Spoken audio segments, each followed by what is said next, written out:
sure it's a skunk? Yeah, it sure does smell like a skunk. Have you driven through, did you drive through Carpinteria when they were, Oh, no, this is a skunk. huh? Brian, it's a This skunk. is not marijuana. That was Okay. my first question, it was like, Oh. which is it? Well, it was Cause, so Carp went a little crazy. What happened to Carpenter? I don't know. They're growing marijuana, like so Oh. much of it. They, that so now much it's a of it, skunk. yeah, that the whole city was It's kind still- of going back and forth. No. And every time you That's went why by, they're so laid back there. every time you went by the polo grounds, you know, that, it was wafting across. How would there. you know it was marijuana? Oh, my cousin told me. It's, But ask me which. it was They so, are. it's been, the other day, or recently, it smelled, I've never smelled anything like it. It was so strong, it almost didn't smell like skunk anymore. Probably the same smell that happens when our dog chases them and comes into the house. Yeah. Not good. Okay, we're all here. Look at this. All seven of us here. No, I don't know which one is the most recent achievement of those two. Having seven commissioners or being without masks. So anyway, welcome. Nice to have you all here. Don't forget to turn on your microphone.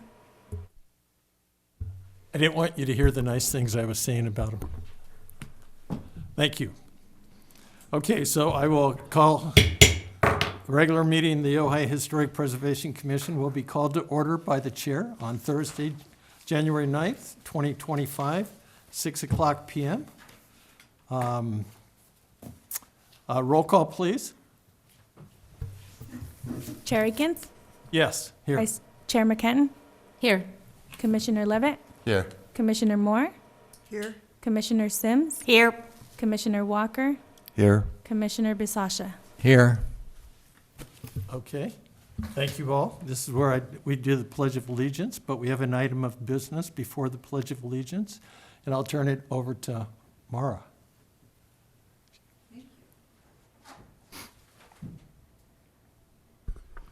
Thank you, Chair and Commissioners. At this time, item number 1 is the selection of new HPC Chair and Vice Chair. So the Commission is going to elect a chairperson from among its membership here, and the choice is for a year, because then you get to vote again.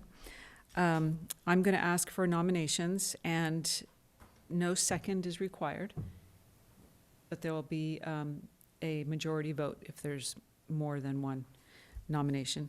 And then, once we have a new chair or a chair is selected, then that chair will take over for the rest of the meeting, and the chair will ask for a nomination for a vice chair. Sure. And the process will be the same. Before we go any further, I want to make a correction. On page 2 of 2 of the staff report. Wrong commission? Of this staff report, it's to the HPC. Where you did see, Item of business, item number 1, selection of new Planning Commission Chair and Vice Chair. okay, yes, on your agenda, item of business number 1 says Planning Commission Chair, but where it's HPC. So that's the first thing I'm going to correct. But the second thing I'm going to correct is on your administrative report, on the second page, the terms are not correct, but I do have correct dates. On here, it says that Chair Aiken's term for the HPC is over in August of 24, but that, obviously that's not true. It's May of 2028. Term for Commissioner Bisasha, it says that it ends May 24, but that's not true. It's May 28. Commissioner Sims, or Sue Bisasha. Wait, I just said Bisasha, didn't I? Sims, it says 24, but it's 28. And 1, 2, 3. Those 3 need to be corrected. in the, with the city. I mean, they're just inaccurate here. So, Maura? yeah. It says that my date first appointed was 2024, and I believe it was 2023. And I think the same with Rick, right? You were 2023? Yep, Wow. it is. I'm going to, thank you. I'm going to, all this information just came from another department and we just popped it in, and so thank you very much. So that's Walker is 23 and Basasha is 23? Mm-hmm. Okay. Yes. And I have a question on Oh, my and term. also I think mine was more like March instead of May. I went back and checked my calendar, and I think my first meeting was March. I think it was later than that. I came on before Craig, Well, and then he anyway, it's came on. if you would check that, because I Yeah. checked my calendar, and it had listed to go to a meeting, but maybe I was just going to a meeting. I don't know. Oh, I'll have the clerk's office check. How's that? Okay. And then on mine, it has me for a 2-year term. I'm not sure exactly if that's correct. Jennifer, It has 20, you 22. from 22 to 20. No, 24 to 26? To 20, oh, the one, I have you May 22 to May 26. Okay, yeah, I knew it ended in, I just wasn't sure if it, because I picked up somebody in the middle, and then I wasn't sure exactly when the 4 years were, so, Okay, but it has you here for 4. okay, good. Okay, so with that, I'm going to ask for. before you continue, can Yes. I just point out one other thing that is part of the text, but not prescriptive? It says, item of business, selection of new HPC Commission Chair and Vice Chair. That is not a requirement that it be a new commissioner. That word's only in there because it's been in there for years and years. Where are you? I'm sorry. Item of business, number 1, Oh, on the, selection of new HPC Commission Chair and Vice Chair. no, it's just, you are correct. It's selection of HPC Chair and Vice Chair. So we'll get rid of the word new and Planning Commission. Put in Historic Preservation Commission. Thank you. Okay, so I'm going to ask now for nominations for chair. I have a nomination. We had a hand before your words. Yeah, I would like to nominate Vice Chair McCatton. I believe that she's knowledgeable, fair-minded, and a great communicator, and will be an asset to the commission. But mainly, I believe that it's important, we're all equals, and it's good that we rotate the chair amongst us so that everyone has a chance to step up and be a part of that. And I think Vice Chair McCatton would make a good candidate.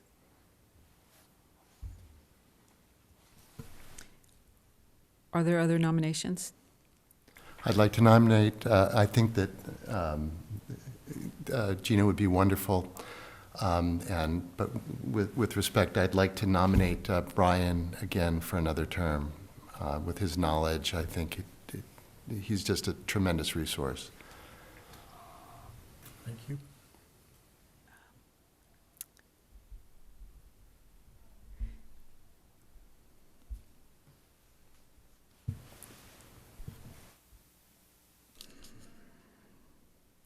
When it appears no one else wishes to make a nomination, I'm going to ask for one final time if there are any additional nominations.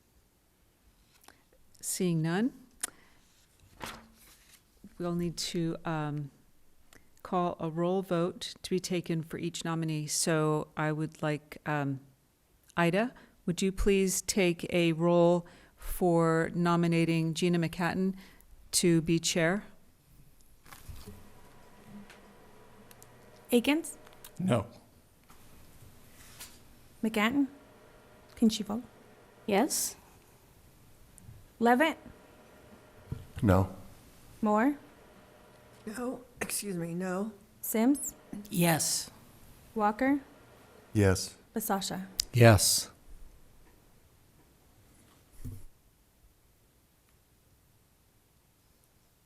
Second.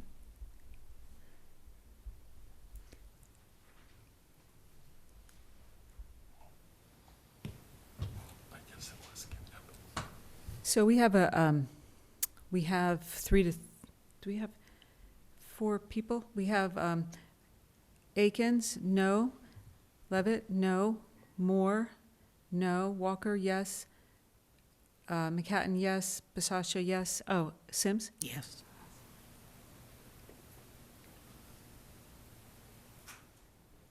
Let's see. I want to make sure that I'm doing this properly. Actually, I'm just going to read this. I thought somebody was laughing. Let's see. Okay, a roll call will be okay. If there's more than one nominee, a roll call vote will be taken for each nominee. Once a nominee receives a majority vote, the liaison declares that person elected and no vote is taken on the remaining nominees. So we have a majority, and so therefore, Vice Chair McHatton is now chair. Mm-hmm. And the new chair assumes the role of running the rest of the meeting, including the election of a vice chair, which is conducted in the same fashion as the chair election, except that the chair, rather than the liaison, directs the vice chair election, as I said already. So, And can I just say something first? absolutely. I was just really thinking about all of this, and I've talked to a few people within the council and the city, and I feel like when the chair is on for such a long time, it almost feels like a demotion when you are no longer a chair, and I just I don't think we should ever let it go that long again, because that's the last thing that I would want anything like this to feel, because you're so valuable and you're so good at what you do. So I do appreciate the chance to be the chair, and I don't want to be the chair for a long time, because I think it is healthy that we rotate and we all get a chance to do it. But I just want you to know that I didn't know how, I wasn't expecting this, but I was expecting the idea of getting everybody a chance to just, and I think that's healthy. So I just want you to know that, thank you for being such a big shoes to fill. And I just don't want you to ever feel like it was anything less than just wanting to experience this and giving other people a chance to experience it as well. Thank you for those comments. There is a value that comes in being a chair for a long time. There is a learning method that goes through it, and it's a position that's always learning. It is about building relationships with people that are involved in this, and that takes a long time. It's about going to council meetings and being able to look at individuals and see how they work and how they judge and what their reflections are. So my goal was to be the chair one more year to get the Downtown Historic District done. I was, I think, patient in trying to get through the structures of merit through over these 2 years, and now we're back. And also, I was told by a former commissioner that there was going to be a new commissioner a week ago. So, A new commissioner? by a former commissioner, that there was going to be a new commissioner a week ago. So we have already 7, though. Huh? We already have 7? We have, the other thing on the 7 employees is the fact that of those 7 employees, 5 of them weren't here at the beginning of 2022. There's some confusion. What commission are you referring to?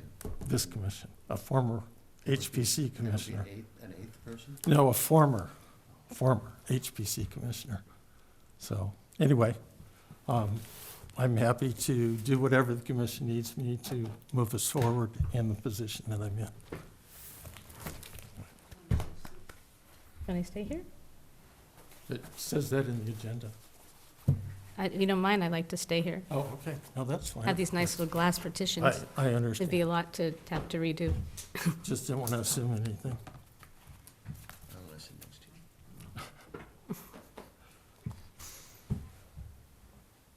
So do we have any nominations for vice chair?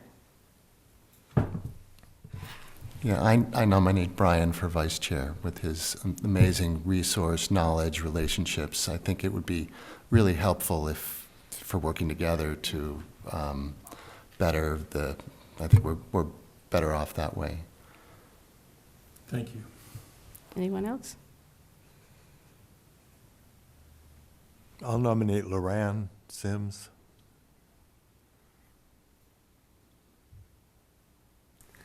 Anybody else?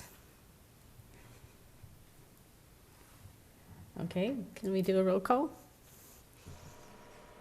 Akins, Oh, so you're doing a roll call for For vice chair we should do Brian first. Brian first, yeah. Okay. I'm sorry, go ahead, Ida. Akins, Yes. McCatton, No. Levitt, Yes. Moore, Yes. Sims, No. Walker, No. Basasha. No. And a roll call for Loran? Akins, No. McCatton, Yes. Levitt, No. Moore, No. Sims, Yes. Walker, Yes. Basasha. Yes. Congratulations, Loran. Yeah. Thank you. Thank you. I take this as a great honor. I love this city. Thank you.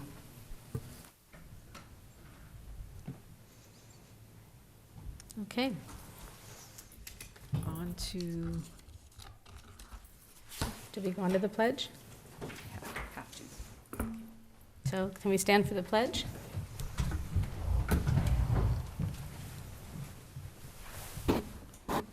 I pledge allegiance to the flag of the United States of America and to the republic for which it stands, one nation, under God, indivisible, with liberty and justice for all. Okay. Do we have any public communications?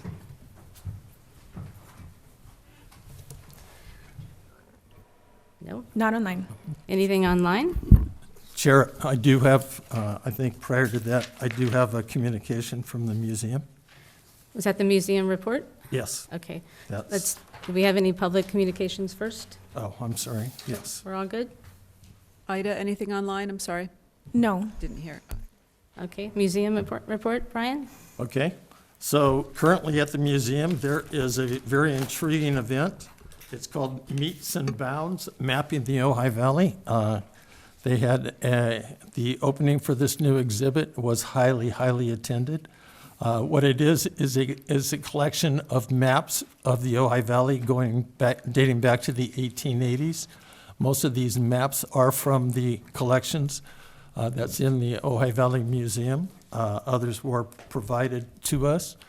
But very interesting, perhaps everybody has their favorite on what kind of map they want. I love maps because I do a lot of family history. There aren't photographs of communities, but there's always maps on what the layout is. And so I'll be able to go back and see what it was like when my ancestor was there, say in the 1880s, and then comparing it now. So again, that collection is there, very well enjoyed. People were,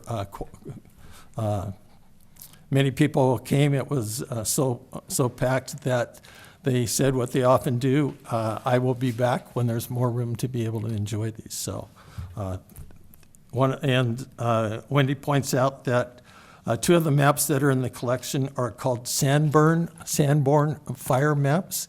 And what they are is these are maps that existed, and then as changes took place to the buildings that were there, basically there's an outline, or if there was oftentimes what they did, Craig would know when the time frame was, but early 1900s, they often, if somebody didn't want a building, they were going to tear it down, they would then move the building.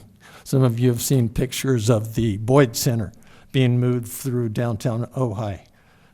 going from basically where right downtown on the south side out to the recreation center. So that maps, if you look at those maps and look at the comparisons, you can see where did the actual building first begin and what kind of path did it make going forward. So always nice to have those two maps. So invite you to go to the museum and enjoy them. Thank you. Thank you. So now we go to discussion item, the proposed Ojai Civic Center Historic District. Do you have a report?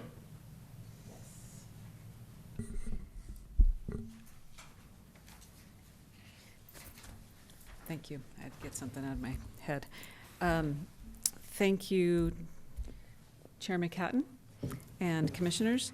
So the proposed Ojai Civic Center Historic District Ad Hoc Commission's progress report from November was that there wasn't anything at that time to report. However, for this meeting, Commissioner Akins had requested that items be provided for discussion, and those items are in your packet.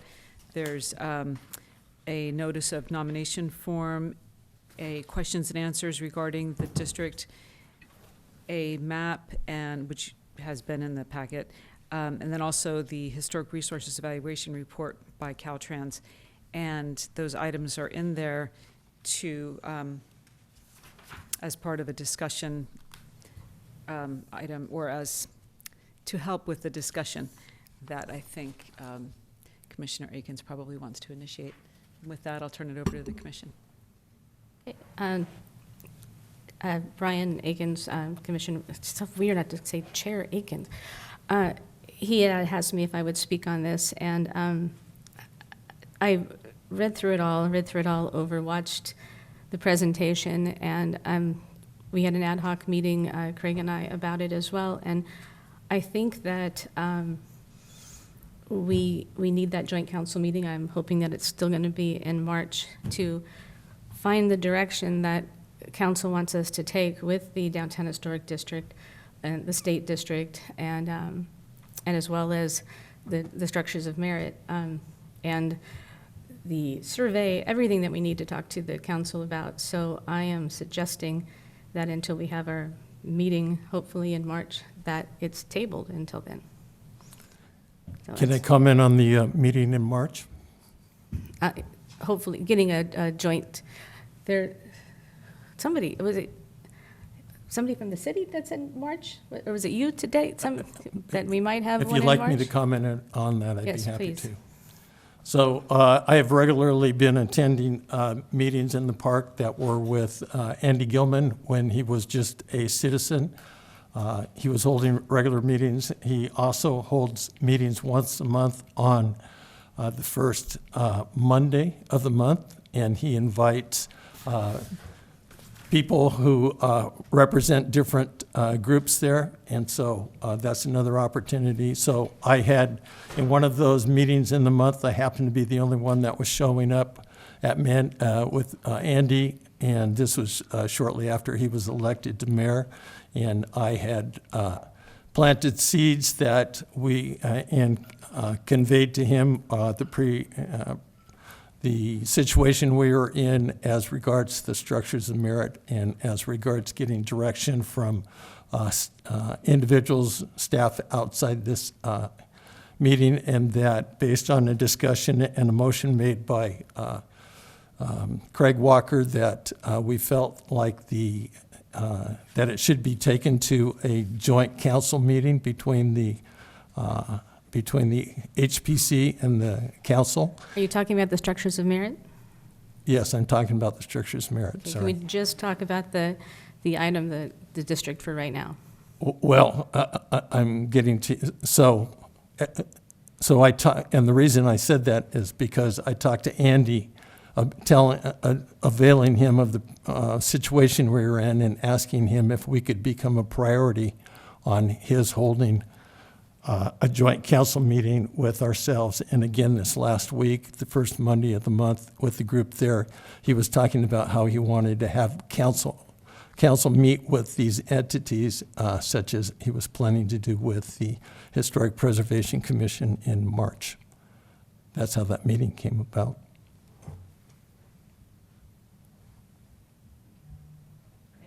Craig? Yes, I think we're at a place where we really need to have a meeting with the council where we find out how they want us to move forward on this, and to also find out if they're committed enough to come up with the funds to possibly hire a professional historian consultant to help us put together the package that would go before the council. Because we already have half the work done. This wonderful report that was done by GPA Consultants really goes into detail about each property and tells which one is historic and which isn't, and which should be designated as a contributing property and which is non-contributing. So a lot of the work has really been done on that front, and it was quite fortuitous that it got done, but we're lucky that it did. But now there's other things that need to be done with the assistance of a professional, like deciding what the design guidelines will be. There are now 5 different design guidelines for the downtown, and one of our goals was to consolidate those into one set of design guidelines for those properties in the historic district. And we could use the help of a professional to help us put those guidelines together to go along with this report. Also, to help us nail down the final boundaries. You know, we could just stay with the boundaries that are drawn up in this report, because that has already been done and has already been approved by the state of California, is on their state register of historic resources. Or if we do get a professional who thinks they can bring in a few other properties that might want to come in and be a part of it, then we could possibly add those for our local district. But I think it would really help to have the assistance of that professional to work with the staff and also to work with the commission on that. So I think we're at that place. We've been twice before the council, and each time they've given their approval of our moving ahead with it and doing the work as a commission, which we've done quite a bit of. But I think we need to find out from them, do you want us to move forward? And if so, are you willing to help to fund that? And so that's where I think we are, and hope that we'll have a special meeting where, because we have a lot to discuss. We haven't met with the council for a year and a half. So it would be nice to have a special meeting where we could go through a lot of the things that we need as a commission to finish our work. Thank Without you. a tight time limit with the council meeting following behind it. Pardon me? Without the council meeting following tightly behind it, in case, so we have ample time to Yeah. go over what we need to. So we would probably need 1 or 2 meetings of this commission to help us put together what we want to present to the council for their approval. Thank you. Randy? Yeah, thank you, and forgive me, because of my inexperience in this only being my second meeting, and that sounds great. I'm wondering, do we have buy-in from the property owners in the downtown area? And if we do, great. Have they agreed to, I guess, is this about, let me step back. Is this about expanding the downtown designated area, or is this in making, kind of defining ideas or defining design criteria for the existing state-defined area? I think that's one of the questions that we would have to decide amongst ourselves. We did at first start out to expand it because there are other properties. When Caltrans did the original study, they only studied just the street along Ojai Avenue between Blanche Street and Montgomery Street, and they limited it to that because that's where the ATP project was going to go in. But there's a lot of other historic buildings that are around. But then you also have the problem that if you expand your boundaries too far, then you get a higher percentage of non-contributing properties. And the whole idea is to try to keep contributing versus non-contributing about 60–70% contributing. So if you expanded the boundaries out to, say, Aliso Street and down here to include this building, then you might have a lot of buildings in there that aren't contributors, and that would make your historic district less viable, so. But it actually might, that makes sense. I'm just, to try to facilitate buy-in and try to, like, if our goal is to expand the district, and if there isn't current buy-in, Well, and if, When you say buy-in, we have gone through this process, but unfortunately, the process was during COVID, and as we just came out of COVID. And but so it was- I heard, Gina, that the majority of the property owners that were polled did not want the It's district about expanded. right at 50/50. Is it? And the problem is, it was a tremendous lack of just able to reach the people that we needed to reach, to educate them. We've learned so much about historic districts. We've taken many classes that talk about historic districts and explain how to get buy-in and how to, we were, because of COVID and other situations, we were always chasing our message, and so it was difficult. So the easiest thing would be to stick with the California, register, already have, yeah. because we already have it. The reason why we wanted to expand it was because it doesn't tell the complete Ojai story. We wanted to, I think, Craig, the final, it was the Rancho era through the mid-50s was the final era, right? For the state? For the local.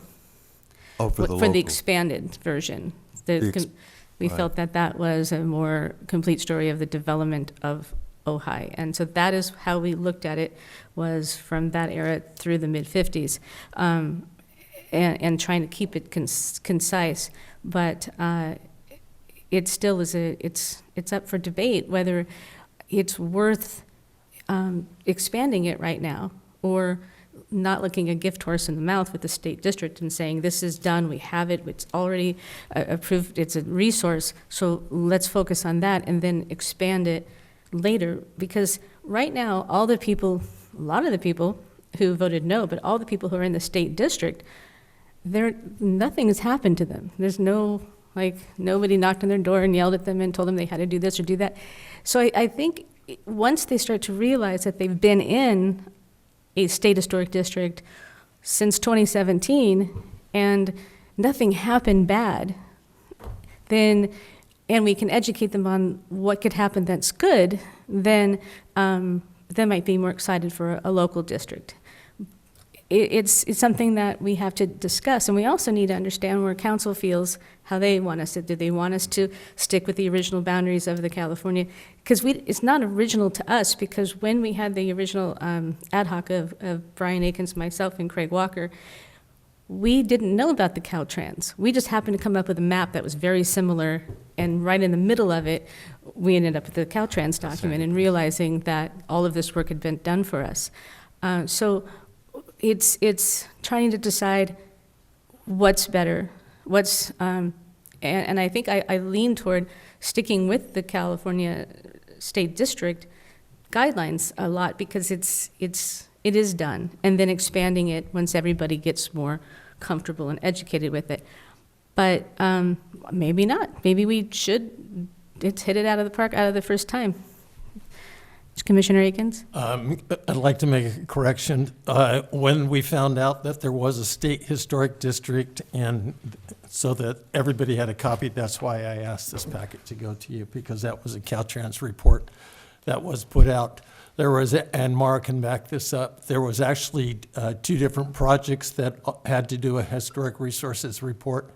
First project was the extension or the expansion of the equipment that was on top of the Pacific Bell building. Mm-hmm. Them being in that downtown historic district had to do a historic resources report. The other thing is on El Roblar, we had been, and Lucas said this recently, he and I had been going back and forth with Ramin in talking to them. My point was, and Craig also was involved in that conversation, the emphasis basically was, well, you say you're a historic report, but you don't have a historic resources report. And it was that, and Craig was making the comment, I think because of the changes they were making, CEQA essentially required that. But that wasn't making any headway with El Roblar, with Ramin, who I've known for years, until the State Historic District came in place. And because he was within the State Historic District, then he had to do a historic resources report. To make that a little softer in going through that, I did promise to him that once he had that historic resources report, that we would call a special meeting to consider it, and that we did. But yeah, those are two big properties that were impacted by finding out that we had a state historic district. Right. So that is something that it would be nice if before our joint council meeting that we come to a conclusion of how we want to move forward. Right now, the ad hoc is just Craig and I, and we could bring on a third person. I don't know if you wanted to do that still, Brian. I'm assuming you do.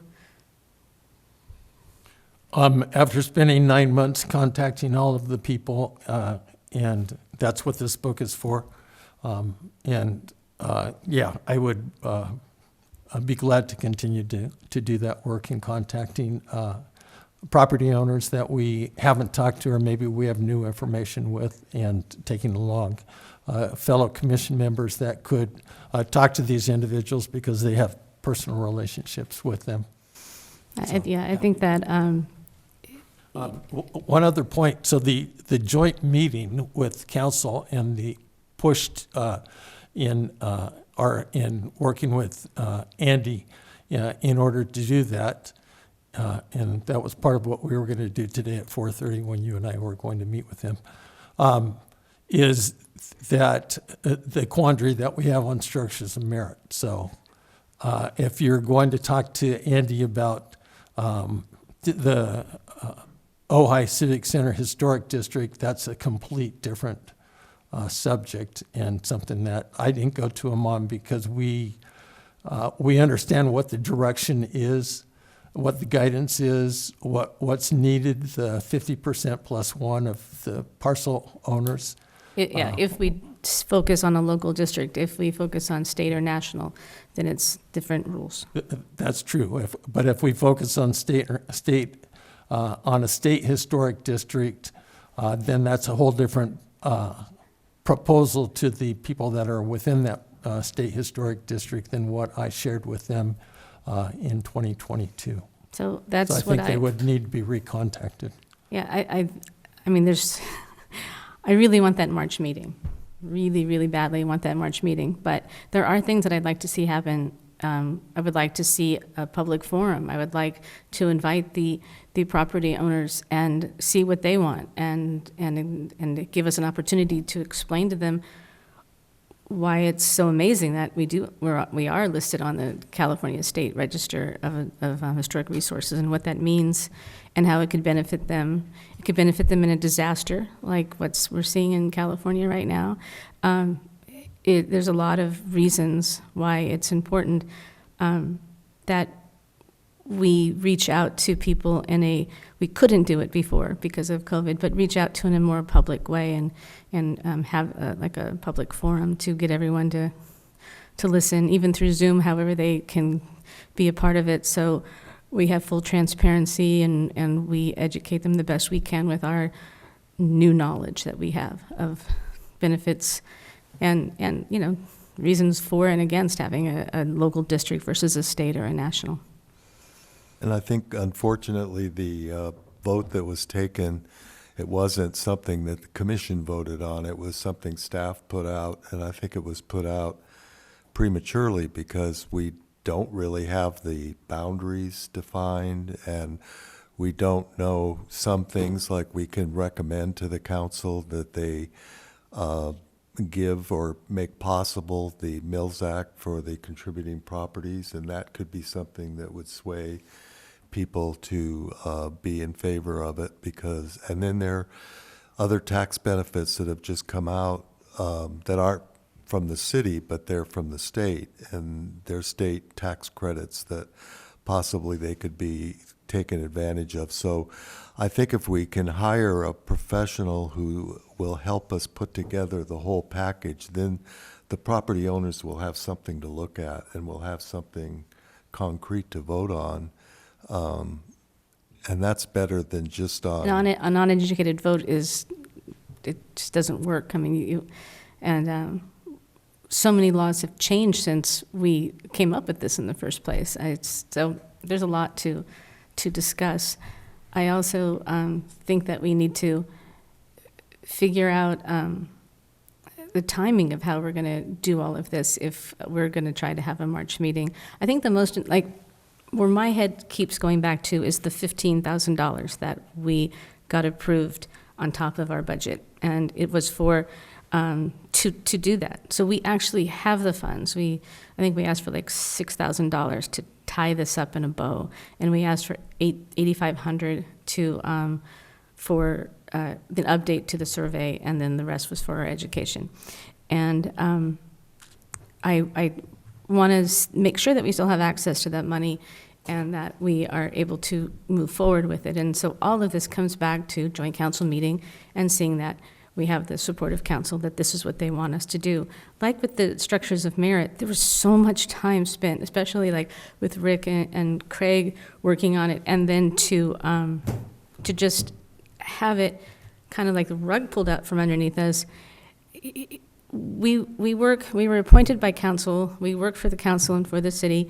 We try to share our expertise that we have on this subject. And so we want to make sure what we're working on is what they want us to work on, because what's the point of putting all this time in and then find out we don't have council support, we don't have staff support? So that, to me, is the hinge-pin of all this, is taking all of this information and saying, okay, this is what we want to do. What do you want us to do? And within that, like, maybe they do want us to do this one way, but they want us to just do it a slightly different way. We need to know that before we spend all the time doing it this way and then find out that's not the way they wanted it done. We just want to make sure that we're using our hours to usefully, and that the city is supporting what we want to do. And the only way, after a year and a half, is to actually talk to council. So once again, that's why I wanted to table any sort of work on it, but we need to also work on it. So I'm not sure how everybody sees that happening. What do you all think? It seems to me like the easiest way forward is what you suggested, is just to use the geographic area that's already been approved, if you're worried about saving time. I think that would be true too for the cost of it, because the 15,000 might be enough to wrap up what we already have, but if your consultant has to go out and start doing research on other properties, that might add to the cost of it. Yeah, I think that's it. How do you feel? I'm in agreement with everybody on it. Staying within the state? Yeah, because it's just going to get all bogged down again if we... And how about you? How do you feel? Oh, I think we should stick with this plan that was done by Caltrans. And if I recall from our last meeting, there was a suggestion that we could see if the work that Caltrans did would be okay for the Mills Act for these specific properties. Exactly. And that's, since it's taken you guys so long to do, to get here in now we're in 25. Yeah. From starting in 17 is what I'm hearing initially. 19? I think Well, that's... this ended up in a. Right, we didn't find it until... I know, Yeah. right. That's not your fault. Right. Well, yeah, actually, we started in 2020 because we Okay. were We were in Just for a year lockdown. and a half when, Yeah, so I definitely feel that we've got all the contact information on this, and this keeps it clear. It's already been approved of by the state of California and the federal government, right? For the historic district. It's done by the state of California, approved, and the state of California concurred that it is, would be, what is the word, Craig? Well, it's on the California Register of Historic Resources that was through the concurrence of the state officer who read the report and concurred with it after their independent study. But they also said it was eligible for thank you. the, Brain was not for the functioning. National Register. Yeah. So, yeah, I think we should, do what you're saying, meet in March with the council and get a sense of what they want before any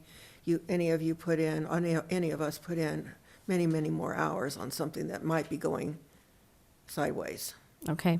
I agree with And then that. maybe next meeting, we could discuss how we want to present that to them and what questions we want answers to before, we can do our work. Chair Aiken? Oh my gosh, this is going to be hard to get used So, to. so I have a question for Maura on this. So, yeah, and again, the three of us talked about the three different areas.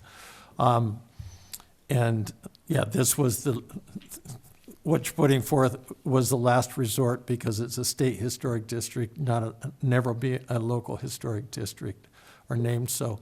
But my question to Mara is, so I went out, I talked to everybody I could talk to on this. We got the vote. It was turned into the council on December 22nd. I have that staff report with me.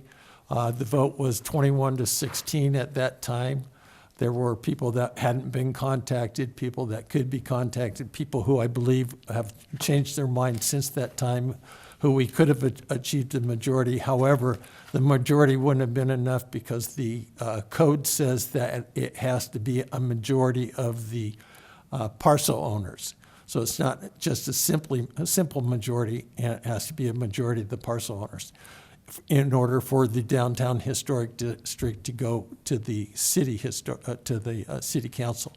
The question then is on the state historic district, and again, for everybody, if you're wondering what we're talking about, if you look at this graph that was there and you see the blue outline on that, that's the state historic district, okay?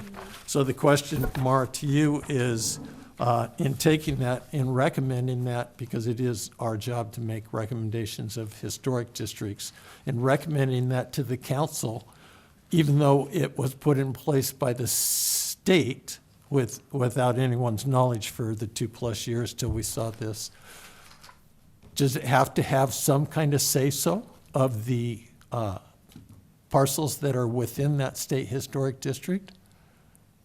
Are you asking me if it can be a local historic district without that type of vote because No, it's no, already a state? no, I'm just, just talking about the state historic district. It So- already, The state it already historic- is. The state historic district is a state historic district. Okay, It is already, and it did not have to go through that type of vote through city council. but Because it it's is a state historic district that it has not been recognized by the city council. Well, it recognized, it doesn't have to be reviewed and considered by the city. It was reviewed and considered by the state. True. So So it it is doesn't still have- a it is- state historic district. It is a state historic district. We don't have to do anything. So what's being proposed is that we do something to make that special. And what you're telling me is there's nothing we could do that would make it special because it already is what it's going to be, and that's Well- a state historic district. Well, it's a state historic district, but what the commission is talking about is also, in addition to it being a state historic district, that it be a local historic district.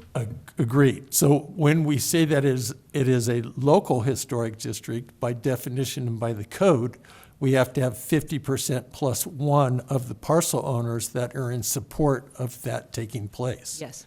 And in order to do that, then they would have to be contacted and they would have to be revote in order to get to that point. Revoted, did you say? Revote, yes. A new Yes, they vote. would have to revote. Yes, they Yeah. would have Okay. to vote. But what's the point? Why go through all that work if it's already been approved? Who cares if it's local or the state? We still have to have a purview over any changes, any major changes that the property owners want to make to those properties because it's a state-approved Because it's a historic district.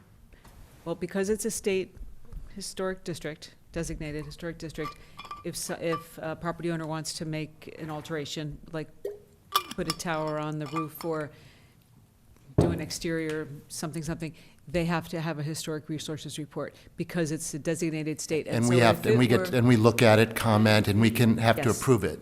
Yes. So Yes, what you was- review and consider it and make a recommendation, because it would also go then to, it goes to the planning commission. And so you're making a recommendation. So, and if it's a local historic district, you're gonna do the exact same thing. It's gonna require a historic resources report. But, it's possible that there's something beyond this that I'm not knowledgeable about at this time. But it would be a local historic district, which is another designation. but it's, Can I, one of the reasons why we would want it to be local is if we wanted to expand it at some other date. That's one reason, because we can't expand, well, we could expand the state, but we wouldn't do that. Yeah, that's right.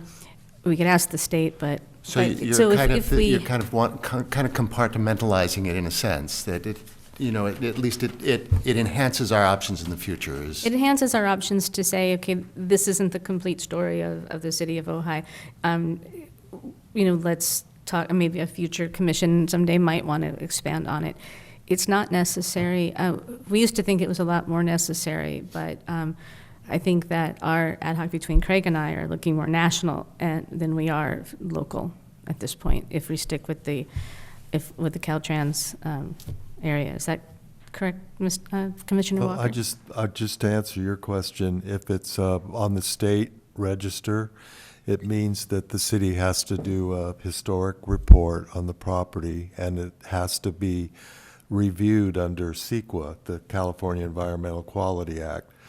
It doesn't spell out any particular things that are historic and non-historic that need to be preserved, that don't need to be preserved, With each particular property. with each property that's contributing. If it's a local historic district, then the city can lay out design guidelines and say, you know, you have to keep your Spanish tiles if you have Spanish tiles on there. So you can get more, that's why in addition to this document that we have here, which simply says this is a historic building and why, you have to do a step further where you have a consultant come and say, well, for the library, for example, you know, the design guideline for that would be it would maintain a rectangular shape, it would have to keep the tiles on the roof, and you would have more specific requirements for the person than CEQA, which is simply a way of discussing the property that would require an environmental impact report if they were going to significantly alter the building or demolish it. It would need an environmental impact report, and that would mean they would have to present alternative programs, you know, well, how could you save this building and do what you want to do? But ultimately, the city could approve the demolition of a historic building under CEQA, but it would be a little harder under, if it was a local historic district where you've spelled out your requirements. I think one of the things that I just heard are design guidelines. And design guidelines are just that. They're, I mean, not just that, like they're minimal, but those are design guidelines for a district, as opposed to, or in addition to, the historic district, and discussing or presenting all the details about every building and its like objects of record and history and things like that. So those are two separate things. And then a third thing is, like, we have this historic report that you have here from Caltrans, and it doesn't have all those details, because all those details come out when you have to have the historic resources report done by the historian prior to making alterations to the building. Mhm. And if you had a local historic district, want to make sure it's clarified, and you can please correct me if I'm wrong, if you have a local historic district, if somebody wants to make an alteration to a building, they'll have to get a historic resources report before doing that, unless you're intending on doing a historic resources report for all of the buildings in this local district. No, so it's No. really the same process. It's the same exact process. So my question would be then, is there a way for us to work on creating one overlay from the 5 overlays for the people who are in the California State Historic District? Is there a reason it needed to be a local district in order for us to work on trying to consolidate the overlays for the properties that are? Well, I think that's why you want to hire a professional to help us, who can guide us and answer these questions and make sure that we're dotting our i's and crossing our t's. But maybe we don't need to do that. It's, I think Gina's question is, that would be great if we have to do it, but because these properties that have been designated by the state are already designated, but the details haven't been spelled out like they would, if they were locally designated. Would you as staff look at any changes to that, like it would all be a major change, or theoretically, potentially a major change? One thing that I had asked was that we have like an ad hoc with maybe one planning commissioner to sit there and just look at maybe there's redundancies, maybe there's things that we could just tighten up in the overlays for the state historic district. That might be really helpful for the property owners, that if they had, we are in the state historic district, this is our overlay, instead of, well, this is, and this is, and this is, and this is.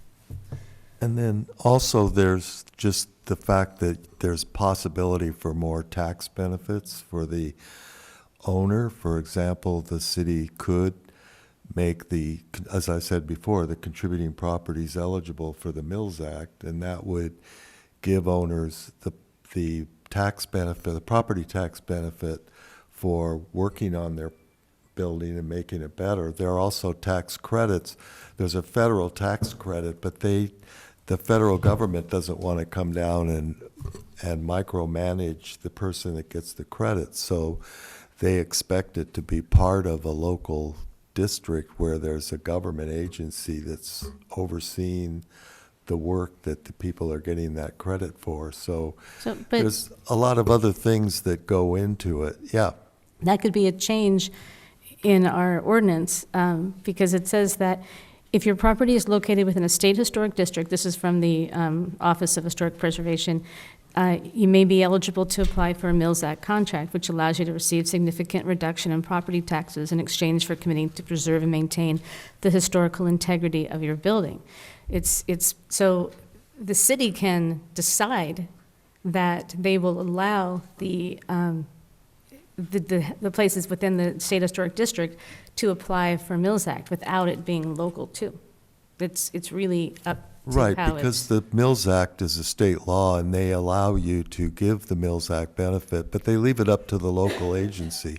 So our local agency, when they wrote their Mills Act, they did it, their Mills Act contract agreements, they did it with just landmarks, because that's all the city had. They didn't have any historic districts. But they could easily just, by a vote of the council, say, designated landmarks and historic districts, Oh, yeah, for and sure. then it would Absolutely. be covered. That makes a lot more sense. So that might be something we would discuss. Do we want to recommend that to the council, that be part of the package, that we offer that benefit? You mean package for local or for? For the local, yeah. Yeah. But if it could be done on this, with using the state, Pardon me? if that same package could be offered through the city of Ojai because it's a state historic district. Why would we do that? Why would we want to have it be local as well? So that they could get the Mills Act benefit. But you can get it being a state. You don't have to be a local district in order to get Mills Act. Well, I think our language, we'll Our get to language, that but when that we language talk can be about the Mills Act. changed. But our language in our ordinance says that they have to be individually listed. They can't be a contributing property to a historic district. They have to be individually listed on the state register. But if the state of California allows that, what the question would be, would it be better for us to, during our joint council meeting, ask if they would consider allowing contributing properties within the state historic district to apply for Mills Act? I remember when we applied for Mills Act that one of the criteria could be that you're state designated, and period. Yeah. I don't see the benefit. I don't see any additional benefit to being both to the extra layer of local designation. Well, there are, but I think it would be important to get someone here that can go through that with us, because there is a difference. There is a reason why you want to have a local district. There is more local control, but with the word control, then you have more input from more politics involved, more, you want to make sure that you're not angering. Yeah, I think if you just have the potential, you go back to them for another vote, they're already in. You can just create some, bad feelings or, Right. opposition that isn't necessary. I think that if we take our state historic district and we have we invite everybody to some sort of forum and we talk about the benefits that they have that maybe they don't even know about, like the historical building code, like this funded California state tax benefit that's right now. We can take a lot of the points that we have learned in our education and share it, because we need to share this information. Right now it feels like we're hoarding information that is actual money that And these as Craig property said, owners- they could be invited or encouraged to apply for the Mills Act because they're already designated. It's easy, it would be easy for them to get the benefit of that they don't already have, since they already are effectively landmarked anyway, it seems to me. Yeah. So maybe we need to ask just council how they feel about it. But I think it looks like, who hasn't spoke about keeping it the state historic district? You both want to, keeping it the boundaries. Who wants to expand it, and who can we have everybody talk? You don't want to expand it. Me? Yeah. I'm actually, if you think you can get the get buy-in from the property owners with more information, I'm all for expanding it. I just don't want to create unnecessary opposition. Yeah, I feel that's kind of where I'm at. I know that when you see something in action, then it will calm nerves. When we are transparent, we have these meetings, we can educate these people, then we can go, hey, would you like us to expand this? Would you like to be included? Do you think we should tell the full story of Ojai? And then get it, get that temperature and see what kind of support we have. Instead of, since we already do have this California State Historic District, I just, I want property owners to feel the benefit, not the, I don't know. That's just the perceived pain. Yeah, exactly. But you should know, Commissioner, that when someone's owned a property, my hunch is that a lot of the property owners, the contributing property owners in Ojai have owned the property for many years. And if that's the case, the Mills Act is not really going to benefit them Right. because their property tax base is already really low. So so just be aware of that. It sounds like you are already. Yes. So, going on your comment about the property taxes, I completely agree with him. I mean, if you're paying like $1,000 a year, it's not gonna mean anything.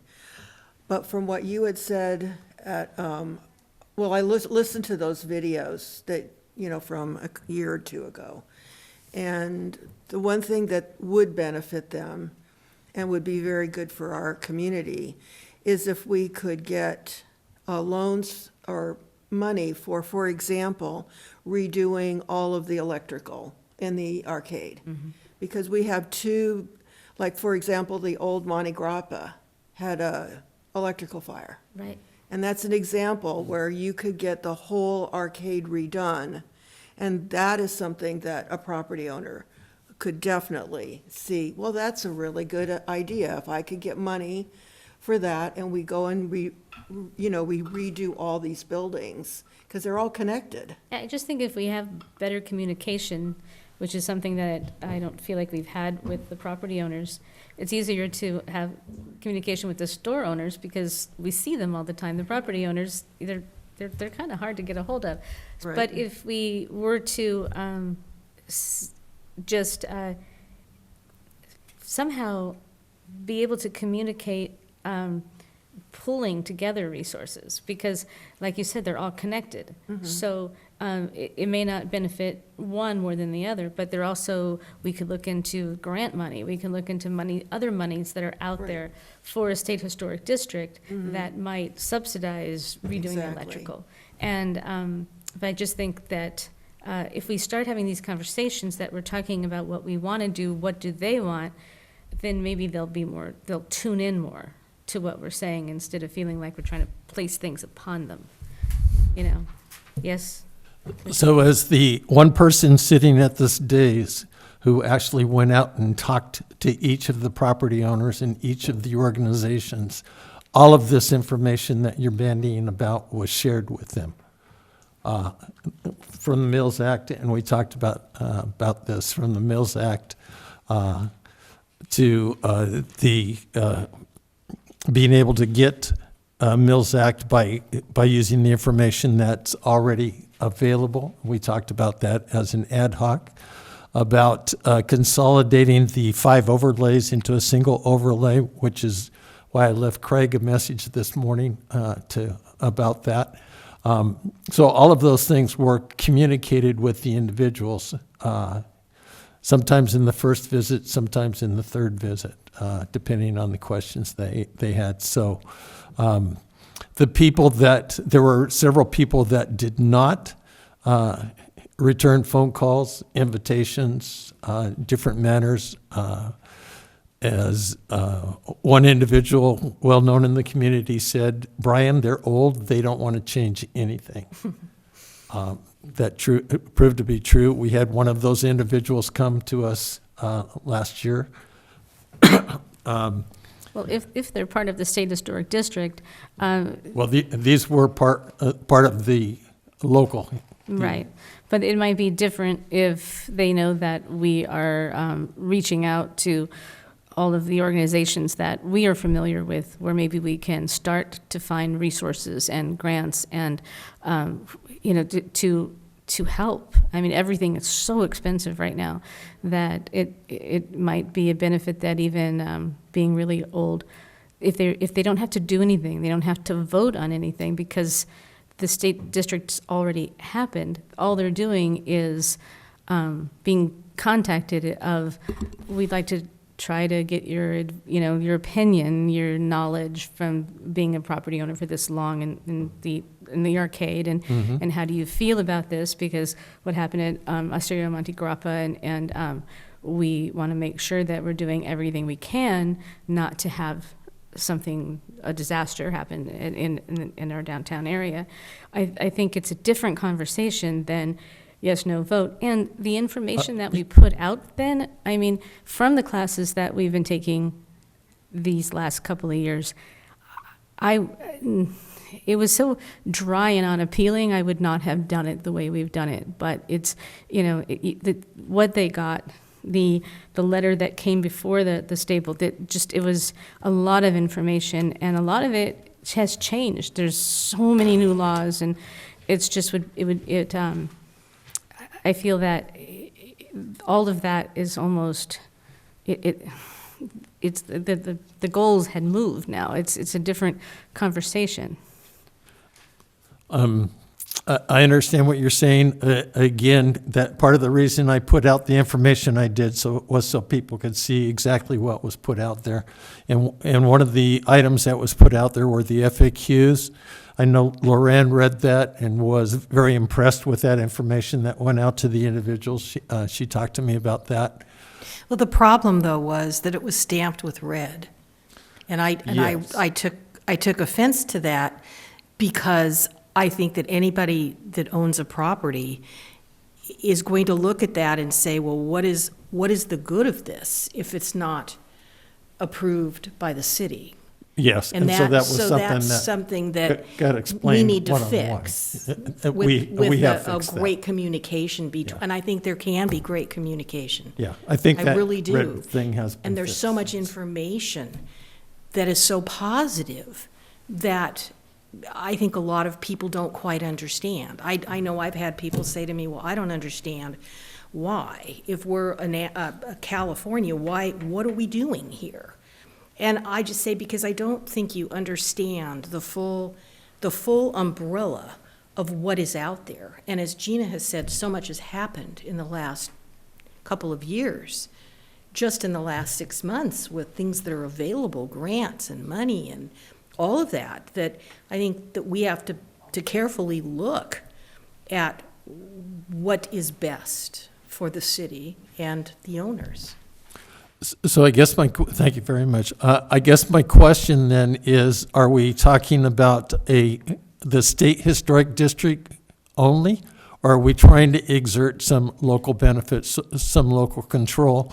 And if we're talking about a local historic district, I still go back to the question on the code. Does that then require going and contacting each parcel owner, one of which we know was a subject of that video that I invited people to watch, and get 50%? It's not simple. The issue is are we getting a majority of those that voted? We have to get 50% plus one of the parcel owners. I would like to see us start with the State Historic District, see how much local things that we can do with that, offering Mills Act through maybe a code change for contributing properties in the State District, and really publicize it, really educate it, really let people know, try to see what it means to get a plaque for the State District, really get the community understanding what happened, and that is what I'd like to ask council, if we have their support, to look into what it would be to have a national district, to solidify anything we need to do to, like, what does it take to get a plaque? I don't even know. So I would like to, I know through a lot of the people that we have taken classes with, they always answer the phone. That's one thing I love about preservation. These people get on the phone and they will find you people. If they don't know, they answer. So we just need to know the questions that we want before our joint council meeting, and we need to all be on the same page of what we want to do. But that's kind of how I would, my thing was, I would like to not look our gift horse in the mouth here, and I'd like to start from that and then work out, instead of work out and then go back to that. It seems like we were doing it backwards. By the way, we do have a national landmark that's in what is now the State Historic District. The Ojai Valley Museum is a national landmark. Yes. It's a beautiful building. So do we want our conversation in February to be about, if we came at least knowing what direction we wanted to go, then maybe we can fine tune the questions we want to ask council in March, if this happens in March. So how does a vice chair, Loran Sims, how do you feel about this? I agree. I think that the council also needs to be able to ask us questions and feel free to ask us anything they want about this, and for us to come up with good answers for them. That's really, really important. Good answers that are bona fide. You know what I mean? Do you want to start with the state or start with the local or? State. State. And how about everybody else? The same? You, Rick? Yes, the same. I watched the I guess you suggested that we watch that almost 2-hour meeting that this individual was speaking in.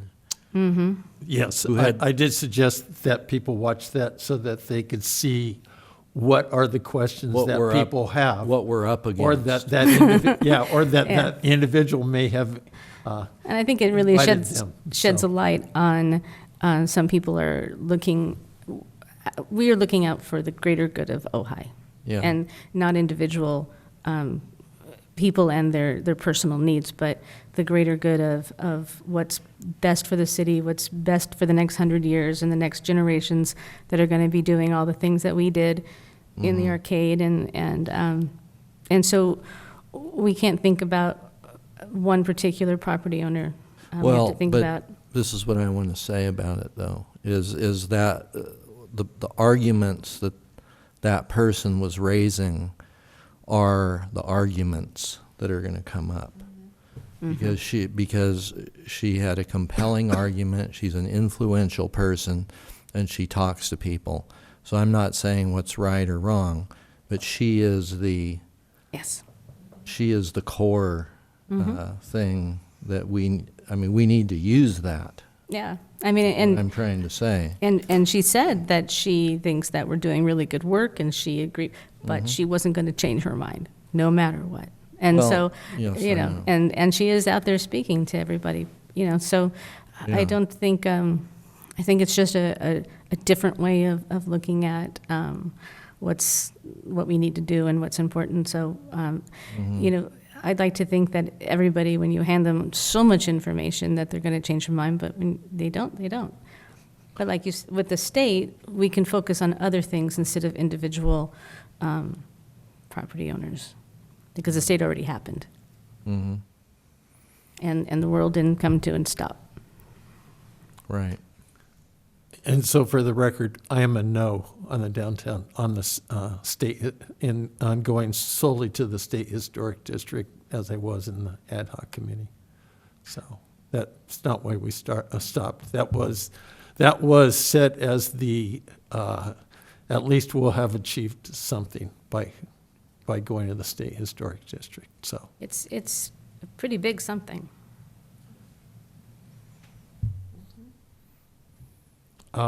It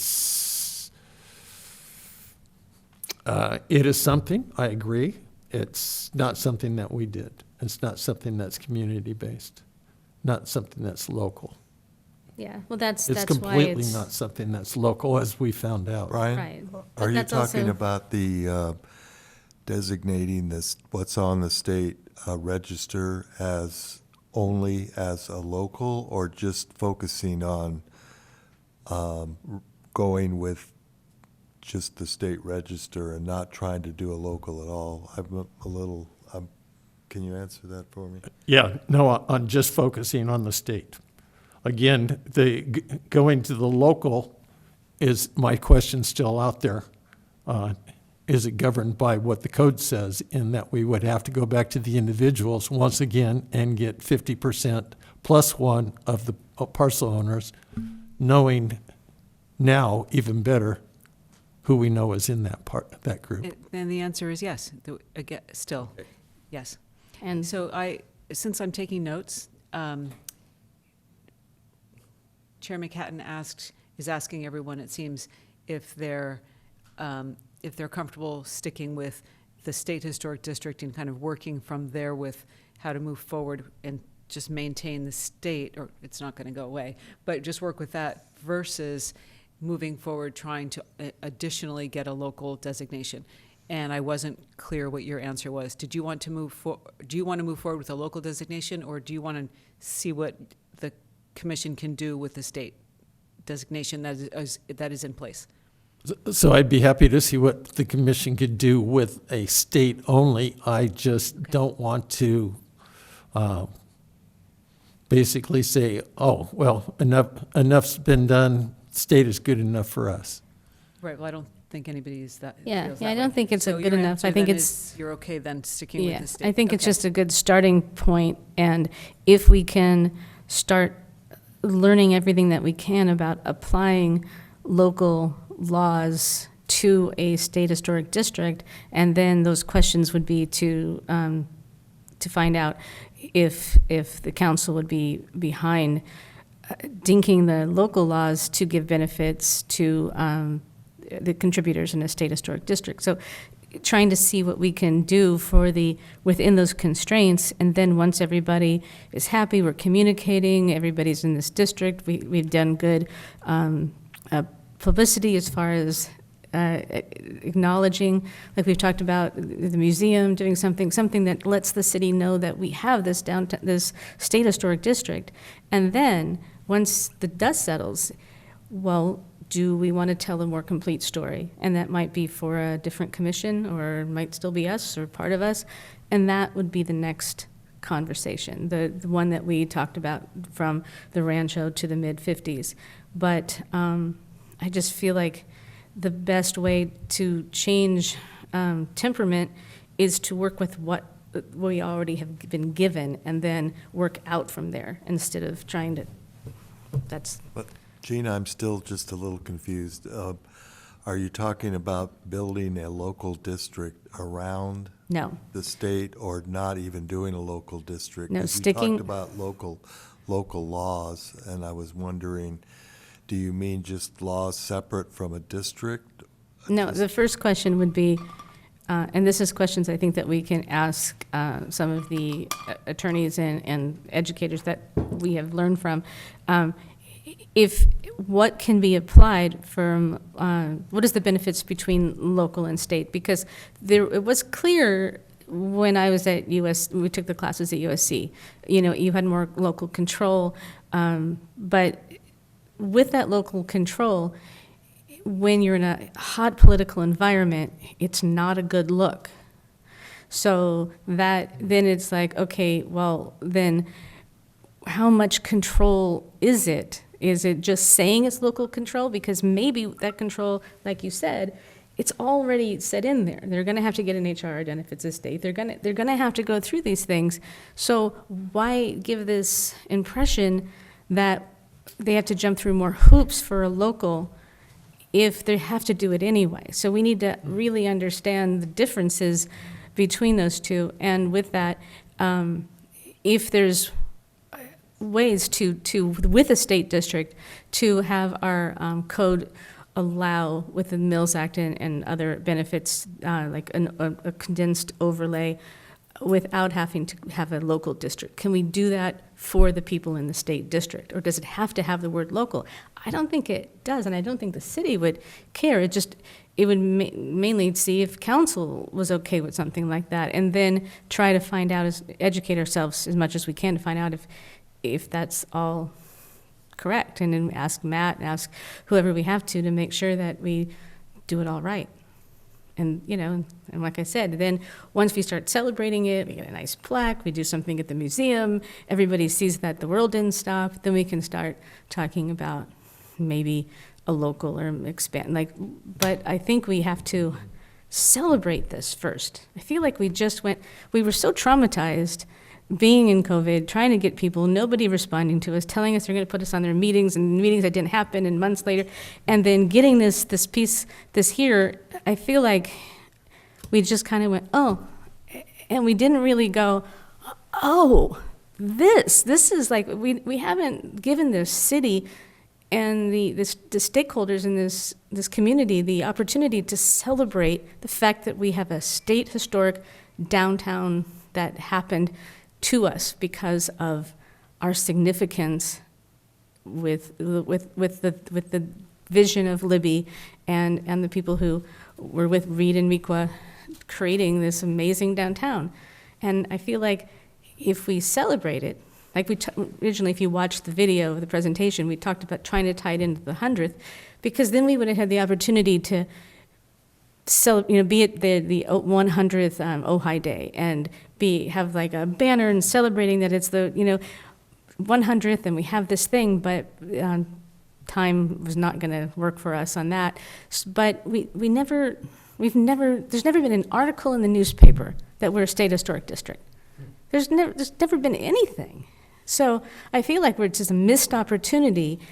And when people start realizing that there's far more benefits than there is to not, then they're going to be open to maybe communicating more, working on together to do things like the electrical, things that are tangible that can actually save it and keep it pristine for generations.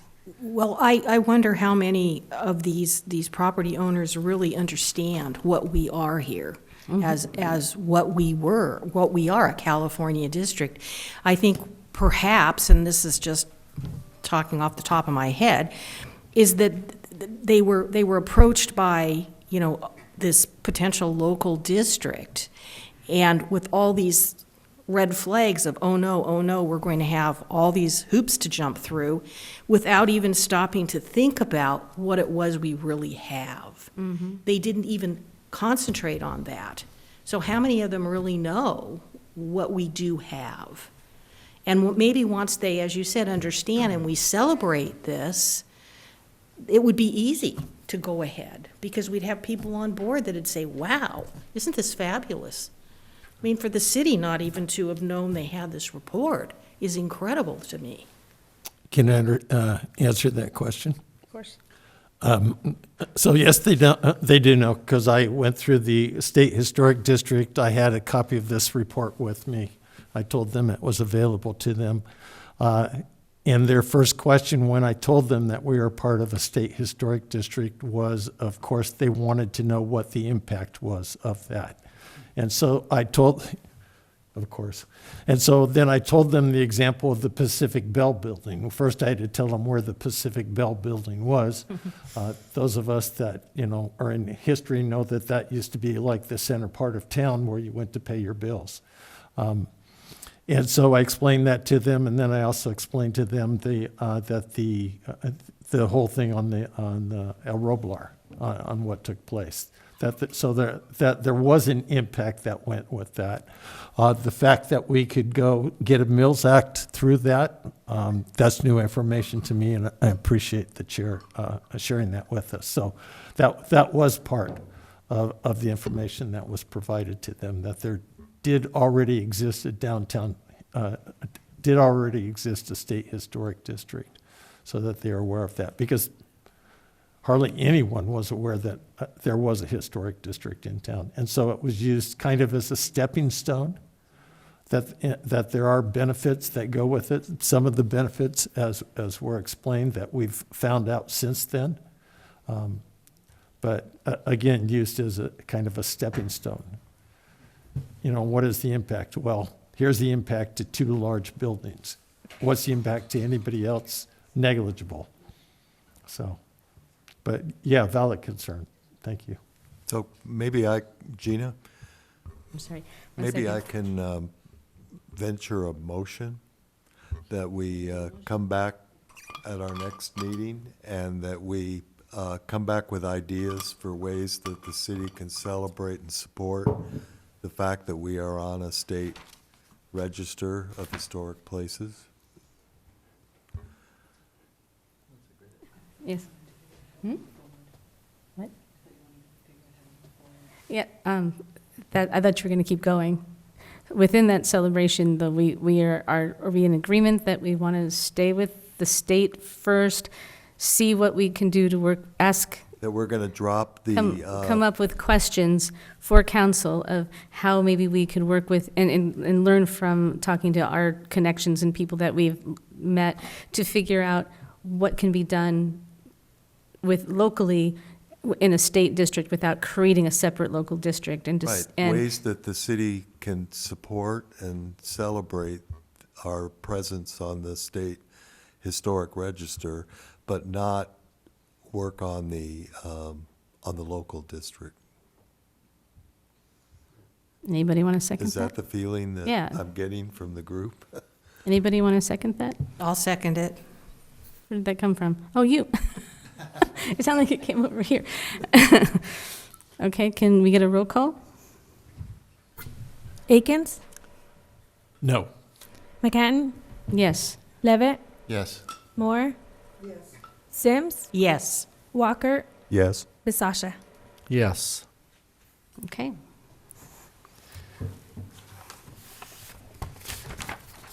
So now we go on to item number 2. Do we have a staff report? Nope, that is item number Yeah, 2. item number 3. Item number 3. So item number 3 is, the subject heading is Understanding the Mills Act.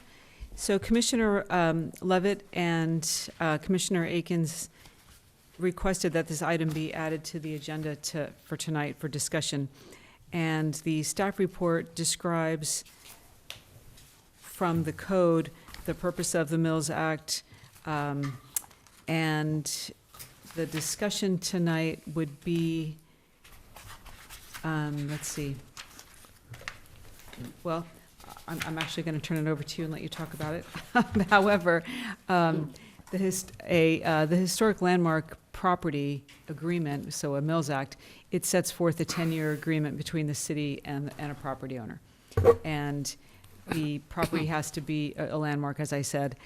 And recently, staff, for the first time in I don't even know how long, and the director sends his apologies, that we really don't know when the last time a letter was sent out to Mills Act properties asking for updates. It's something that many cities do on a yearly basis. And so we have the manpower to do that right now. And so anyway, a letter went out, and we do have a commissioner here who has a landmark property, that's Mills Act, and they received one of these letters, Commissioner Levitt. And so what I provided to the commission is a blank annual report form that went out, as well as a letter, and I believe that is what the two commissioners that I mentioned wanted to discuss this evening, and perhaps how to move forward from here with Mills Act properties. Okay, so my question is, in the past, we had 2 commissioners that had Mills Act properties, and whenever we had a Mills Act discussion, they had to recuse themselves from the discussion, because if something happens within this that benefits them, then it can be, the hard thing is the only way to really find out how it works is to get the information from our commissioners to see how it's working. So there's just this little gray area that I didn't want to mess up. Do you know? So I wasn't aware that happened in the past, and the director and I are aware that Commissioner Levitt has a Mills Act on his home, and it wasn't brought up in discussions that he needed to recuse himself. So I think that one of the things that was going to be discussed tonight, I know, is that there be an ad hoc committee for potential changes or discussions, work on the outside of how to move forward, and then that ad hoc committee would come back and present that. I think that after this meeting, I want to look into that. Yeah, because And- if the ad hoc has Randy on it, which would be the smartest thing to do because he's in it, Exactly. then if it benefits him, are we in?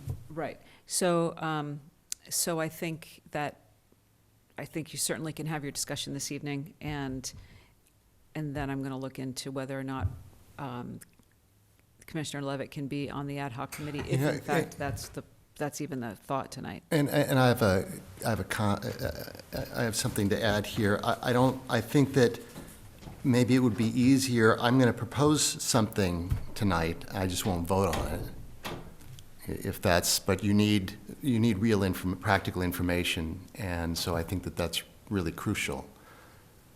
I know, like when Sarvo Laura, was that his name? He was he actually, for the conversation about leaf blowers, because he has a business, he left the chambers. Okay, So I'm not sure. hold on. I Okay. just don't want to be wrong. I wasn't at all of the ones. One of them were, I believe, where they passed the Mills Act was when I was trying to get from the East Coast to the West Coast in time for the vote, and was at the stoplights when they made the vote, actually, after that sojourn. But I don't remember that being a requirement, that if somebody has a Mills Act. I know we had Cindy Convery that was, in that case, was getting a Mills Act, and Thais already had a Mills Act. So again, I wasn't there, but I don't know if she had to recuse herself from that. It was just since we all took that ethics meeting class, I just wanted to make sure that we were staying in.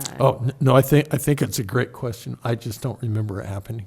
So I was just seeing if I could get a response from people that aren't at work this evening, and it's, it's 7:35. So my recommendation is, or my way of living pretty much is, when in doubt, don't. And you're the chair, and this is something that you're concerned about, and so I think that we should find out, since there is history here that I'm not aware of. So my question to Commissioner. I'm sorry, just a sec. My question to you is there anything timely that it would be beneficial that the property owners knew about it between now and February? Or if we had to put this on February, would it be okay? That's a really good question, I Commissioner. have a response also. And there's a deadline to turn that form in, and I think that form is absolutely detrimental to our goal of getting people to join the Mills Act. Okay. And the deadline, I think, is sometime in February. Oh, okay. So And I don't, yeah. Okay, so we can have this discussion this evening. Your Mills Act is not up. You're not discussing your Mills Act, or your Mills Act is not up for a public hearing. So since your Mills Act is not up for a public hearing, the commission can have a discussion, and you can participate. Thank you. do you want Okay, thank you. So I spent some time, I was really surprised with the form, and I think that it is it's intrinsically the wrong idea and contrary to our goal of using the Mills Act as a carrot to landmark historic gems within the city. And let me explain. The city recently set a demand for Mills Act participants to complete an annual, and I've got to say also, I'm really pleased because my daughter came to hear me talk and saw me preparing this and has sat through this entire meeting so far, and so I want to point out my appreciation to Ula. I'm glad we got to continue it then. Sorry. Okay, so the city recently sent a demand for Mills Act participants to complete an annual report on their property. It's in your packet. While well-intended, it misses the entire point of the 10-year plan and it could create huge problems. A letter has been sent to participants either eliminating or modifying this document. A letter has to be sent to participants either eliminating or modifying this document immediately. And the solution is simple, and let me explain. The main point of the Mills Act agreement is to incentivize owners to landmark and preserve culturally significant properties. The essence of the 10-year plan is to make sure that the cultural resource is maintained and protected. Practically, the Mills Act incentive of favorable property tax treatment is crucial in most cases because landmarking one's property creates a future burden for the owner. What burden? As we heard during that hearing several years ago, added bureaucracy, additional time and costs, possible limitations, or even denial when one wants to alter one's property in the future. In my case, it took me several years and great expense to work through the requirements and bureaucracy for our addition, all with the very real risk of denial. Furthermore, there's an actual reduction in market value of the asset that may occur because of the difficulty and limitations on making changes in the future, as fewer potential buyers may want to take on this future burden. Everyone wants the freedom to do what they want with their house, for example. The owner agrees to the continued care and maintenance of the resource, and the 10-year plan with the city was established so that the owner can plan ahead. The 10-year plan has to be considered as a general estimate by the owner and the city of what may be needed for the continued care and maintenance of the resource over the next 10 future years, as the actual real-life requirements will undoubtedly differ from the projected expenses. For example, a surprise roof leak might signify unknown damage that needs immediate repair or roof replacement, even if roof repair is not on the 10-year plan. In actuality, the owner of a landmark will necessarily keep up with maintenance, even without the benefit of the annual property tax incentive.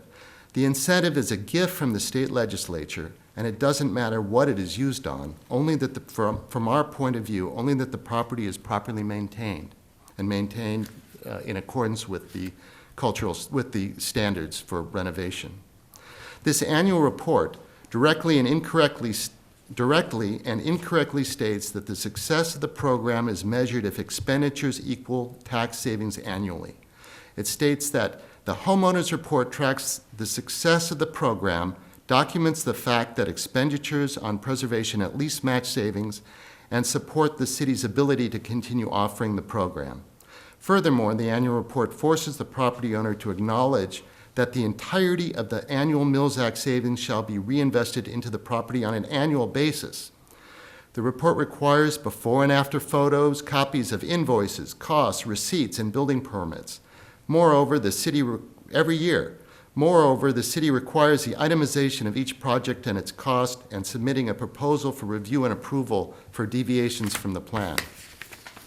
Contrary to the annual report, the success of the Mills Act program happens when culturally significant properties are landmarked and properly maintained. It has nothing to do with how the tax savings are spent. If the city makes reporting too onerous, fewer people will landmark their property, even with the tax savings. It would have been that case for us. It's a real issue. This annual report is unnecessary, intrusive, bureaucratic. Our job in the HBC is to do what we can to landmark special gems within the city with the carrot of the Mills Act program. That is the success of the program.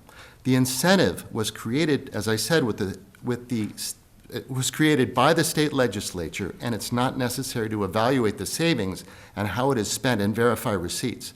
Our job is to do what we can to make sure that properties don't fall into disrepair and that any alterations and repairs do not damage the cultural significance of the property. No one can estimate all of the maintenance requirements and costs of a property, especially an older one, 10 years into the future. When one is writing one's 10-year plan, it's easy to include big-ticket items like replacing a roof. But the problem with that is the existing roof may be historically significant, like on the roof on the San Antonio property that we discussed during our last meeting. The 10-year plan may even be created by an earlier owner, as it was in that case. The roof replacement, if forced, might force the destruction of a culturally significant component of a house if it's not done correctly, using proper replacement materials. What if another owner, future owner, shows that the early owner only agreed to pay $30,000 or whatever for the roof replacement as part of their 10-year plan 8 years ago, but not the $100,000 for a proper roof with appropriate materials using today's prices? The city can't prevent the cheaper roof insulation, and the resource might be damaged irreparably. Forcing owners to match tax savings with 10-year plan items on a year-to-year basis is counterproductive and makes no sense. We want to make it easy for an owner to landmark and Mills Act a significant property so it's protected. We want to make sure it's maintained. That's the whole point. Forcing annual expenditures that match the annual incentive would actually force owners to ruin the resource. Moreover, many maintenance items like a roof, new HVAC system, painting, etc., are many times more costly than the annual property tax savings, and a myopic year-by-year look at benefit versus expenditures doesn't account for this. Furthermore, the cost of insurance has increased dramatically. Our insurance has recently skyrocketed last year from about $6,500 per year to close to $20,000. That doesn't include costly earthquake insurance. If a property owner decides to self-insure because he had to follow his estimated Mills Act expenditure timeline exactly and didn't account for the cost of insurance, then in the event of a loss, we could lose significant features of a resource or even the resource entirely. As mentioned earlier, the 10-year plan can only be considered as an estimate. Real-life expenses on an annual basis might be less than or vastly exceed the estimate. So, I propose that in lieu of this annual report, staff simply makes a street check of each Mills Act property, and if it looks like it might not be maintained properly or there are concerns, then they contact the owner for a more thorough, formal walkthrough. There's no reason for the HBC to be involved unless repairs or modifications or improvements are otherwise made. Sorry to take so long with this, but I think that it really needs to be addressed. So thanks for listening. So my first question is, did you compare this to other cities? Are we unusual? Are we? So the benefit, it's a state defined legislated benefit. It has nothing to do with where you're located within the state. So it's the same benefit here versus San Francisco, if that was your question. Right, but the city does have, the city will lose funds. The funds, so that's why how will the city lose funds? because they don't get the tax dollars. So when you Mills Act a property, it takes dollars away from the county. A super small percentage of that goes to the city. Right. It's such a great carrot, the Mills Act. Right. I was just trying to just figure out why the city has its thumb on it. Is it because of lost revenue, or is The it? city hasn't really done anything. We've owned our property we've been Mills Acted for 16 years Wow. or so. This is the first letter that we've received about that, and we've spent multiples of resources in maintaining our property and doing what we need to do as a landmark versus the benefit. But if you look at it on a year-by-year basis, some years, it's less than, some years it's much more. So you can't. So it's just really a misguided approach. This demand that also requires acknowledging that costs have to be equal to the benefit, or that money spent have to equal the benefit every year. It just And makes that no would be sense. really hard to do considering how prices change over 10 years. It has to be, practically speaking, the 10-year plan can only be looked at as a general guideline. It needs to make me think, okay, I'm going to need to replace my roof within the next 10 years. I better start saving money for that because it's going to be really expensive. That is the benefit of the 10-year plan. Practically speaking, I may have to change my roof in 5 years. I may need to do other things. So, yeah, yes. Commissioner Walker? Well, I went and looked at the actual Mills Act law, and it doesn't say it has to be every year. It says that, But the city's document does. well, I know, but what I'm saying about the state law is that for an inspection of the interior and exterior of the premises by the city, county, or city and county prior to a new agreement, so before you get the agreement, and then every 5 years thereafter, to determine the owner's compliance with the contract. And the law also says that you can change your Mills Act if you just come and submit it and get it approved. So, for example, if you get something that comes up that says you've got to put a new roof on it, that you can just submit that to the city and say, I would like to get this adjustment because I have this expense, and then it comes before the commission and it's, But it'll come before the commission anyway because you need a permit for the roof. yeah. So it's just it's, you know, I think it's important every year that staff, someone from the city wants to we need to make sure that these gems are being maintained so they don't fall into disrepair. The terrible thing would be if you wait 5 years, you wait 10 years, and then the roof's been leaking, it's not been maintained, then they're so behind they can't fix it. So I think But I think they have that flexibility in it that you can make do it more changes. often. But I think that, yes, And I think the inspection is just to notice your progress towards completing it. It doesn't require you to have things completed in a certain time, right? I don't even see the need to go back if I wanna, let's think of something, if I wanna replace the subfloor of my house for some reason, and I need a permit for that, I don't see a need to adjust the 10-year plan. I see a need to come before the commission here and make sure that we're not gonna damage the resource and that we're doing it properly. But it's just an added layer of bureaucracy to, well, I need to do this, I need to go and, submit something to the city, I need to wait for the response.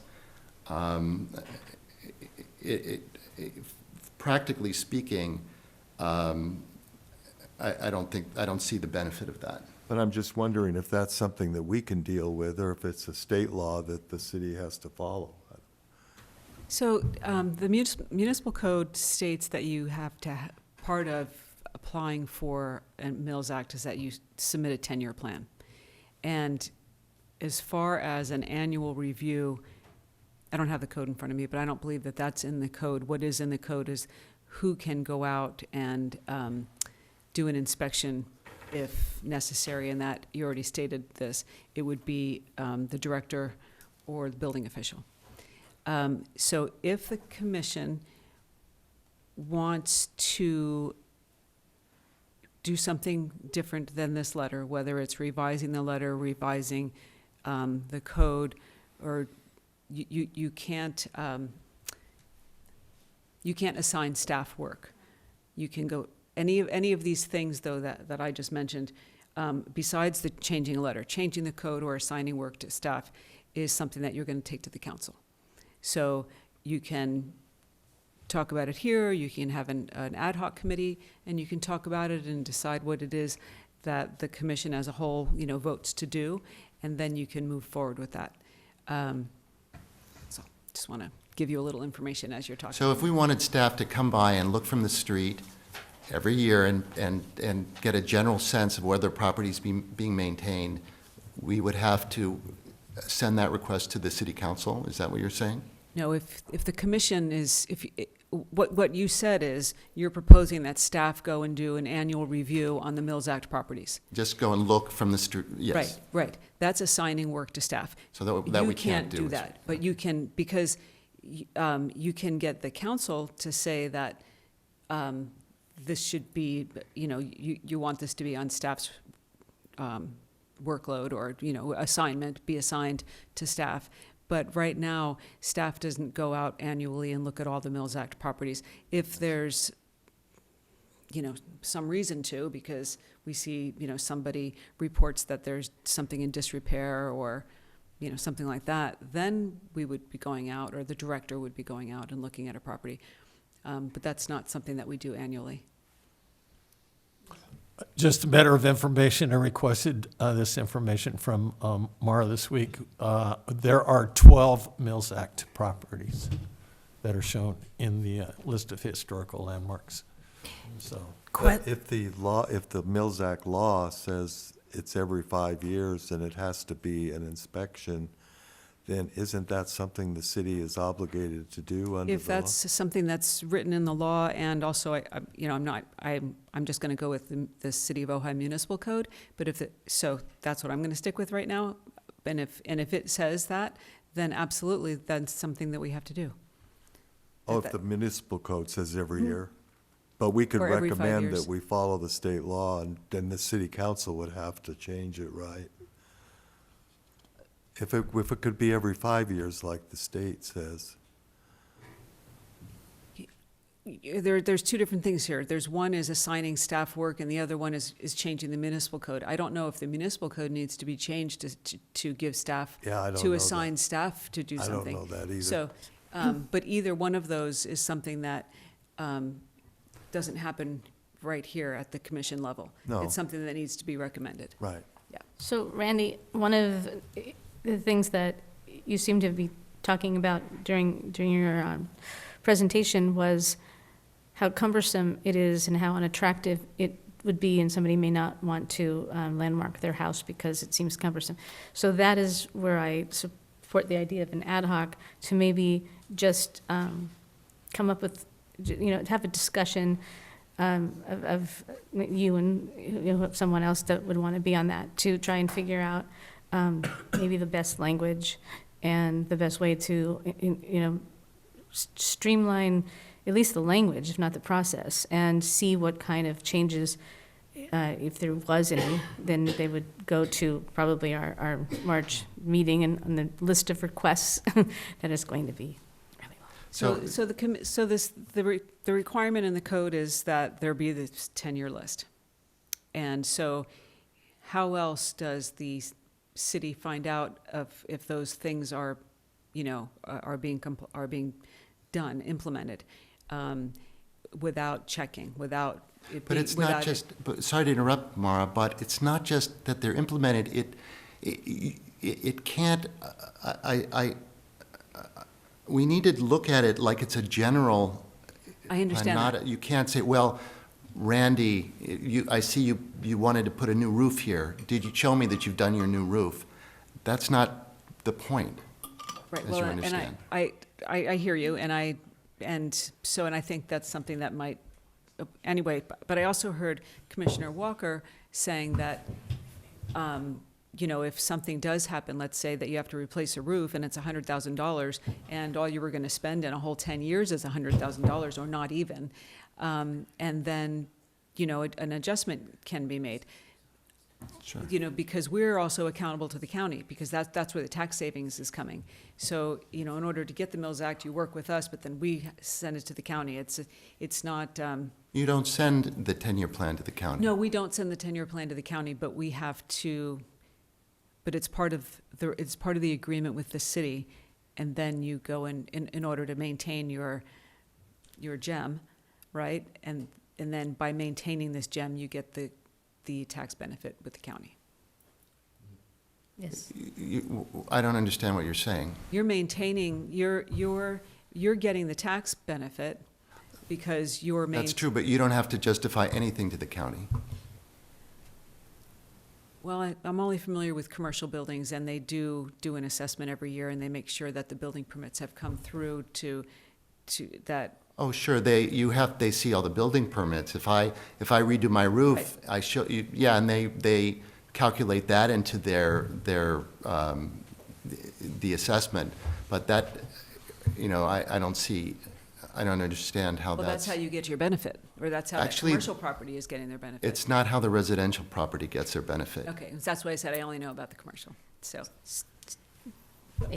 So in preparation for this meeting, and after talking to Randy and getting this on the calendar, I reached out to a gentleman named Dylan Murray, who I had been referred to as the one that knows about Mills Act. I talked to Dylan, I think 2 days ago, and he then sent me some information that he had received from the assessor's office, who are the individuals.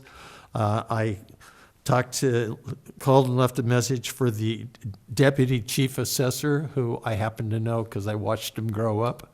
And so I spoke with him, and so he gave me the name of Maddie Hendrick. She is the chief appraiser of special properties, which processes the Mills Act, and said that she is available for any questions we may have. And we're getting to that point now. What does the county require us to do? And, what are you doing a better job than the county needs? Or equal job to what the county needs. So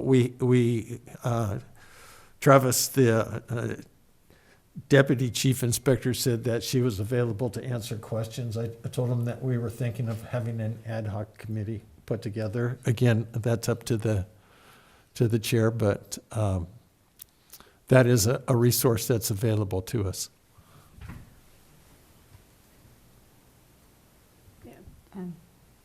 I did not hear.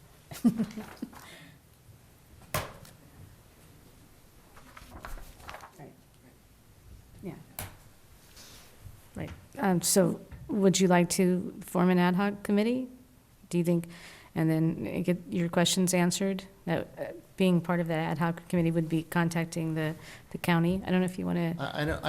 I honestly don't see why we need to contact the county. I know how my property tax is calculated. It's clear to me. I'm happy to be on, and if there were an ad hoc committee, I'd love to be on it. I really don't even think that it's necessary, because I think that, but. But if you want something changed, if you want something simplified, if you want something, it has to start, probably to keep these meetings shorter, in an ad hoc, and then the ad hoc, like when you, Craig, and Rick worked on the structures of merit, they come back with something. When you two worked on our next item, you come back with it. So instead of trying to figure out what we're talking about here, to have this unlimited amount of time to figure out exactly what would make it more clear and enticing and simplified, or what, and what you want of it, and using your expertise as somebody that has. I think that, I understand now. I think that's great, and I'd like to do it. I'm wondering if in the meantime, Maura could send a letter to the other Mills Act owners, requesting that they hold off on that form that's due in February. How would that be? I can look into that, and I can get back to everyone via email. Okay, anybody want to be on the ad hoc? I would love to. So part of the reason for checking into this further was, and I explained this to Mara this afternoon, is that when I went out and talked to all of the different parcel owners, I of course talked to them about the benefit of the Mills Act, not really understanding the Mills Act. I mentioned that there was supposedly a 40% discount on property taxes. When I talked to Travis at the assessor's office, he said, I said there was no basis for that, but I've heard several people mention that, including James Vega, as being a guideline for that. So I would like to, I'm dug into this like I did. I have, the different things that I received from Mara and from the county, but just as an understanding. So, I'd love to work with on that ad hoc committee meeting and maybe be the county liaison. So, Right. rather than the property owner, talking with them. And Yeah, can we do that? Can we have an ad So- hoc with? I'd be happy to Have an ad be hoc, a yes. member Okay. of that ad hoc. All right, well, let's do that, and let's, we don't need to take a vote on that, right? You need to formally form your ad hoc committee. How do I do that? Announce who the number of, or who the people are.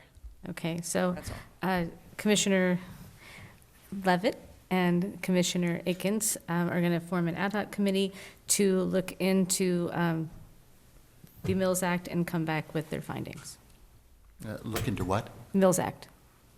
Just, I thought if I just said Mills Act, then it would just be general, and Recommendations. Okay. the Mills Act recommend, yeah, just, I didn't want to pigeonhole you anywhere. Just for changes. Okay. If I just said Mills Act, it gave you more of a broad thing. If I started to narrow it, then I didn't want to do that. So just Thank you. Mills Thank Act you, recommendation. Commissioner McCann. Okay? And feel free to contact staff with any questions. Thank you. Well, on this and any other agenda items. So can we go to item 4? Okay, guess who's up? Do you have any information? Sorry? Any information that So staff report? Agenda item number 4 is regarding updating the council chambers discussion, and Oh, yeah. there's a correction I want to make in here. At the November 14th meeting, there was an ad hoc committee created, and it's not Commissioner Sims and Basasha, it's Commissioners Moore and Basasha, and they were to present researched ideas for improvements to the council chambers for you to all discuss and ultimately present to the city council to request support. And staff has received some notes, 2 different notes, then I handed them out and put them on the outside table for the public and sent them to you via email. And they include comments from the ad hoc committee. And the comments include removing the old curtains to expose the beautiful wood, get some bids regarding lighting and the cost of a designer as well as whatever the changes may be, replace the old carpet, ask Public Works to clean the exterior of the building, think about seating and plants for the portico out here. They offered making a vision board. Oh, I'm sorry, we can make a vision board of the above ones. Oh, once they've settled on a lighting designer, they would make a vision board to present. And also get carpet samples to provide to see which ones that you may like to change the carpet. And also, the last thing I heard was that there was a local company that was contacted by the ad hoc committee to discuss lighting upgrade to this room, and they wanted $99 for the consultation. And if they were hired, they would, the $99 would be credited to the job, but they weren't sure how to go with that, so that's just the information that's being presented. And also, if the new council chambers wanted to be upgraded, that could be discussed too. So since that building was just completely revamped, I'm gonna leave it right there. You can finish the Okay. end of that sentence.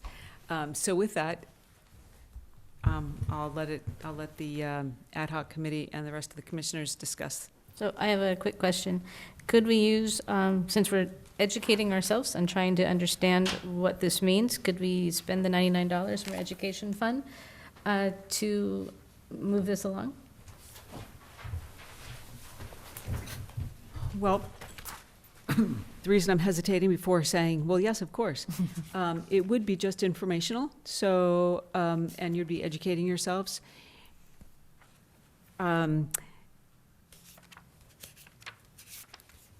If the consultation regarded, well, I think it is, it's a lighting consultant, regarded changing out the lights, I don't know if you want to do that without finding out whether the council is going to be okay with you even changing out the lights. Right, but So, before we went to council with this clear idea and costs, we still have to gather more information from our ad hoc, and that seems to require $99. So you know can we what, to seed- be educated, Mhm. and you do have money in your education fund, and to be educated on what can happen for $99, yes, I would see Great. that, I think that that's appropriate, Okay, certainly not inappropriate. do we have anything you'd like to? Okay, so, well, when Rick and I came in here, we started with from the last meeting, the comment about the plastic curtain, so that was easy to remove. So what I would like to do is take down all the beige drapery. We can leave the rod up, but to just see how it feels, I don't know why there are curtains, as this is a dark room anyway. And, there may be a reason that it was done. I have no idea why. But I think the room would look 100% better without these curtains. And then if everybody in, say, 6 months is not upset that there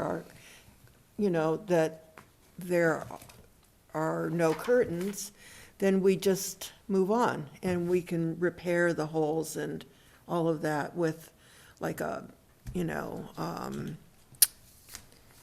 a painter or whatever, to fix that. And if they want curtains, then we can just get curtains and just hang them up easily. Yeah, if I So- think about it, our meetings used to be at 5 o'clock, and we've gone through many summertime meetings. I don't remember there being a lot of heat coming from here, or No, I bright don't think sunshine coming through there. Do you feel that it gets hot in here? It's been sweltering in here at times. But I But think. is it from these? I don't know, but I do know that the curtains provide the option for privacy. There's a big porch right there. Got it. So, and they've been closed in my time here specifically for privacy Okay. because of people being out on the portico. So anyway, I think that what you're doing is talking now about ideas. Yes. And a decision, we can't make a decision Right. to remove the curtains, although that's not structural, it's pretty minor. And doing patchwork on the existing and not like changing anything is also really minor and part of maintenance. And I think that if this is the list, well, I think the carpet is a bigger deal. Yeah, But- personally, I would like to not have any carpet. I have no idea what's underneath there, but it's probably beautiful hardwood floors. And I looked at a lot of pictures of this era of building that are, public places like lobbies of hotels, and they do not have any carpet. So that's, something else entirely. I mean, there would be some effect in terms of acoustics. It's possible, but we just don't have Sorry. this is not, this setting here for how this building is being used right now is pretty quiet. The other idea that Rick and I had too was if it was this era had more of a, Navajo type blanket look in terms of area rugs, and commercial carpet could be purchased has that style, and we could leave a say 2 to 2.5 foot area that wraps around it that's wood, so people could see the wood, but there's still carpet. And then the chairs back there, would be brought in to be more on the carpet or a specific area, so they're not banging up against the wood, which is being damaged over in those areas by all the moving of chairs. And again, that's a really lovely area. So that's just a thought. So, we can find out if there's hardwood under the floors. And the ad hoc committee can find out if there is hardwood on the floor. The ad hoc committee can find out what the cost of finishing, the approximate cost of finishing a floor without a hardwood floor person actually looking at it, just because of Right. the measurements of the room. Exactly. So that's information that can be gathered pretty easily. Yes. And then there's the $99 for the lighting. I think that they're asking for that because, he's going to be Oh, sure. suggesting some specific, lamps. Well, and he or has to what- come and look and see what's Yeah, here. and he's gonna give me, photographs and then I could just do it without hiring them, right? So I think that's reasonable to ask for that. Well, I think that everything that you're talking about is information that can be put together with, Right. with an approximate dollar sign to then take to the council Right. So during your joint meeting. is that to the joint meeting, or could we be put on an agenda?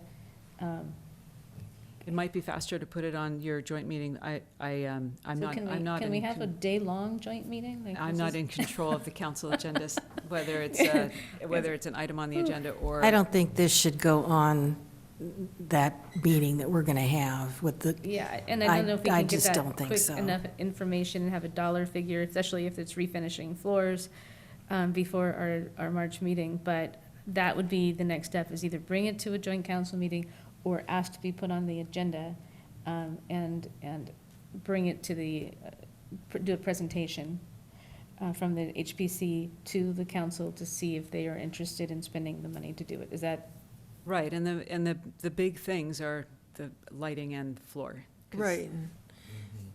And they may be fine with just let's see how it's like, the room without the or the window coverings.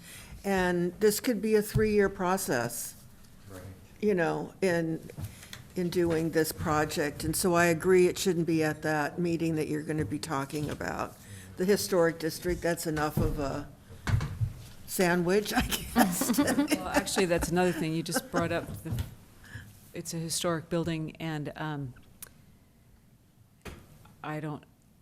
it would be interesting, a historic resources report to, for the lighting, and But don't, probably not the floor. you don't have an HRR for this, ever? But if you have a historic resources report, you have to do another one if you're going to make any amendments to the building. It doesn't, I mean. But whether the you have it or lighting not. isn't historic. Yeah, but you'd be putting in lighting, so that lighting would need to be, I see the way you're looking at me, but if you have a historic building and you're going to put something in it, then that needs to be reviewed so that lighting is appropriate for that, This is why people don't for do that it. structure. I know. I was just gonna say, now we're seeing the other side. Exactly. Exactly, and that's something as simple as this. Yeah. Right, I mean, anything would be an improvement over old fluorescent light bulbs, Yeah. but, which you are know. not, yeah.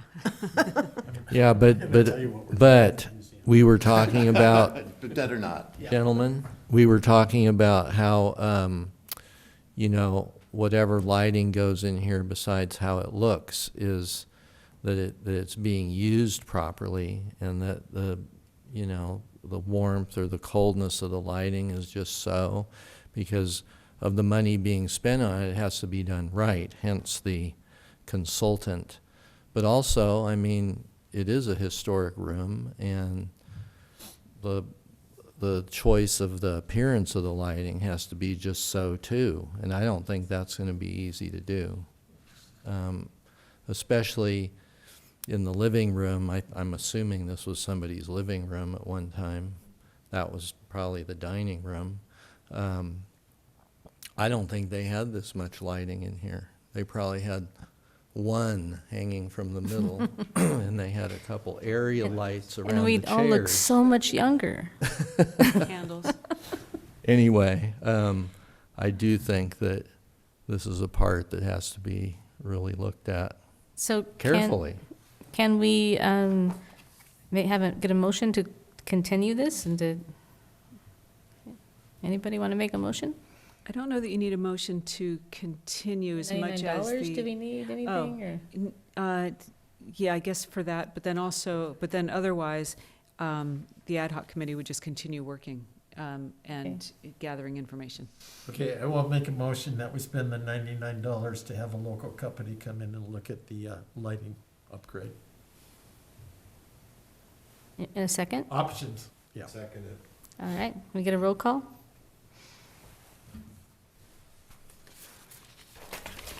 Akins? Yes. McCatton? Yes. Levitt? Yes. Moore? Yes, Sims? Yes. Walker? Yes. Basasha? Yes. Okay. And then we're on our next item, which is number what? What did we just do? Number 5? And this is our future meetings schedule. We have a staff report. Oh, number 5 is a schedule for meetings for 2025. So this is just kind of it's a tentative meeting schedule, just a look ahead at the year. Setting goals, which, you know, we've kind of been doing. This whole meeting is kind of about setting goals. And discussing attending workshops, beginning a budget request discussion, continuing city budget discussions in May. I don't think we're going to be doing a selection of chair and vice chair in May, but I guess that's when it was originally done, and that's why the date is here. Again, this is just tentative. So instead of going down the list and reading what's happening every month, this is just a guideline of what's happened historically. I will go down and note something, like in August, for instance, you start talking about and planning Ojai Day. Mm-hmm. you know, and that's, I mean, annually, that's been happening. So if you've all looked this over, and this isn't anything to vote on, it's just for your information. Thank you. So just a comment, on March, you know how tentative this is. And maybe we just wait till the next meeting to put in the joint meeting, And is it, joint council meeting. and it's fiscal 25, 26, but, yeah. I'm sorry, where are you? What are you On talking- March, Oh, it says 25, 25. oh, That's a lot of years from now. yeah, it is. 25, okay. That's funny. 26. Yep. Okay. I don't have any questions. Anybody else have any questions about it? Can we move And on? it's just something to look at, talk about, think about, to be thinking in the future. Yeah. And then number 6 on the agenda are oh, go ahead, I'm sorry, Brian. Mara, I'm sorry, one quick thing too is, this last year, unfortunately, we did it this last year.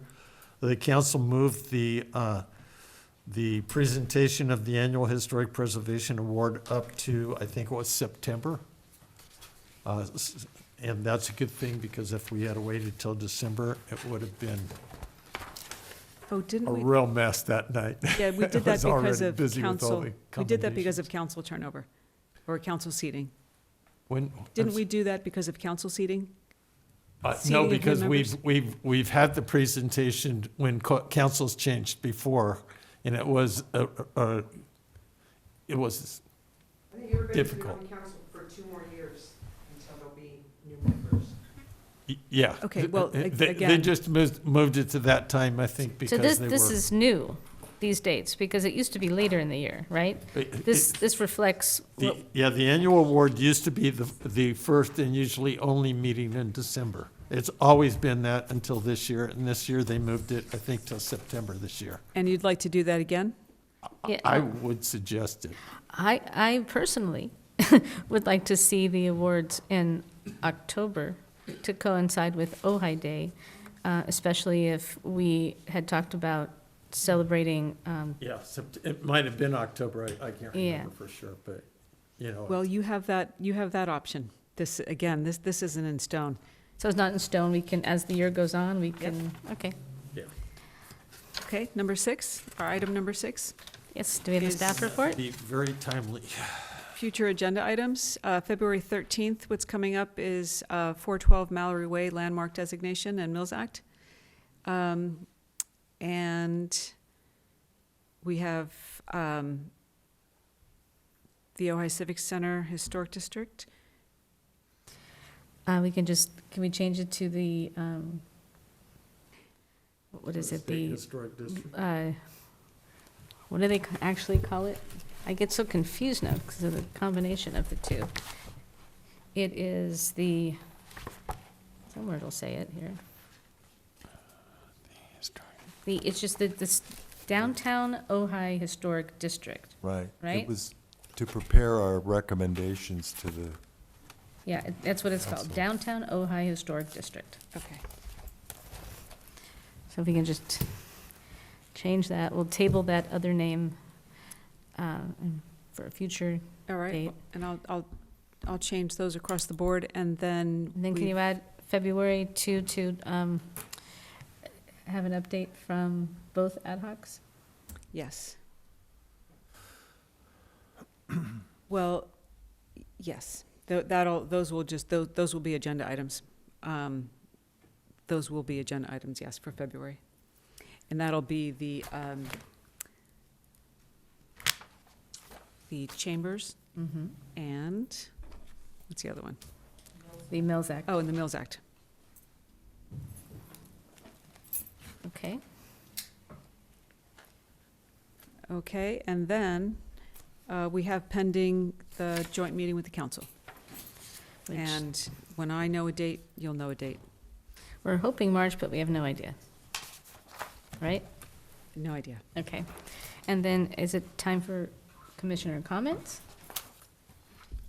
Or do you have any other stuff? I do not have anything Planning? else, a planning report. I do not have a planning report beyond the future agenda items. Okay, can I do my commissioner comment? Yes. I'm so Yes. sorry, Commissioner. Because of my inexperience, I have some comment about something possibly in the future that I'd like us to consider if we want to discuss or not. Yes. And I don't know the appropriate time to. So that'll be your commissioner comment, and then you get one other person to want to see it go forward, and then it could move forward, correct? Correct. Two people are needed to put it on a future agenda. So after you speak, then I get a chance to propose. Exactly. Okay, perfect, thank you. Okay, so I had Maura send everybody the Office of Historic Preservation, what to do if disaster strikes. Did everybody get that email? We weren't going to discuss it tonight, it's just a commissioner comment, so that's why it was okay that you got it to look at it. But what we're seeing in Southern California is just devastating, and we need to take it really seriously and really think about how preservation fits into all of it. And one of the most important things is making sure that we have a good survey.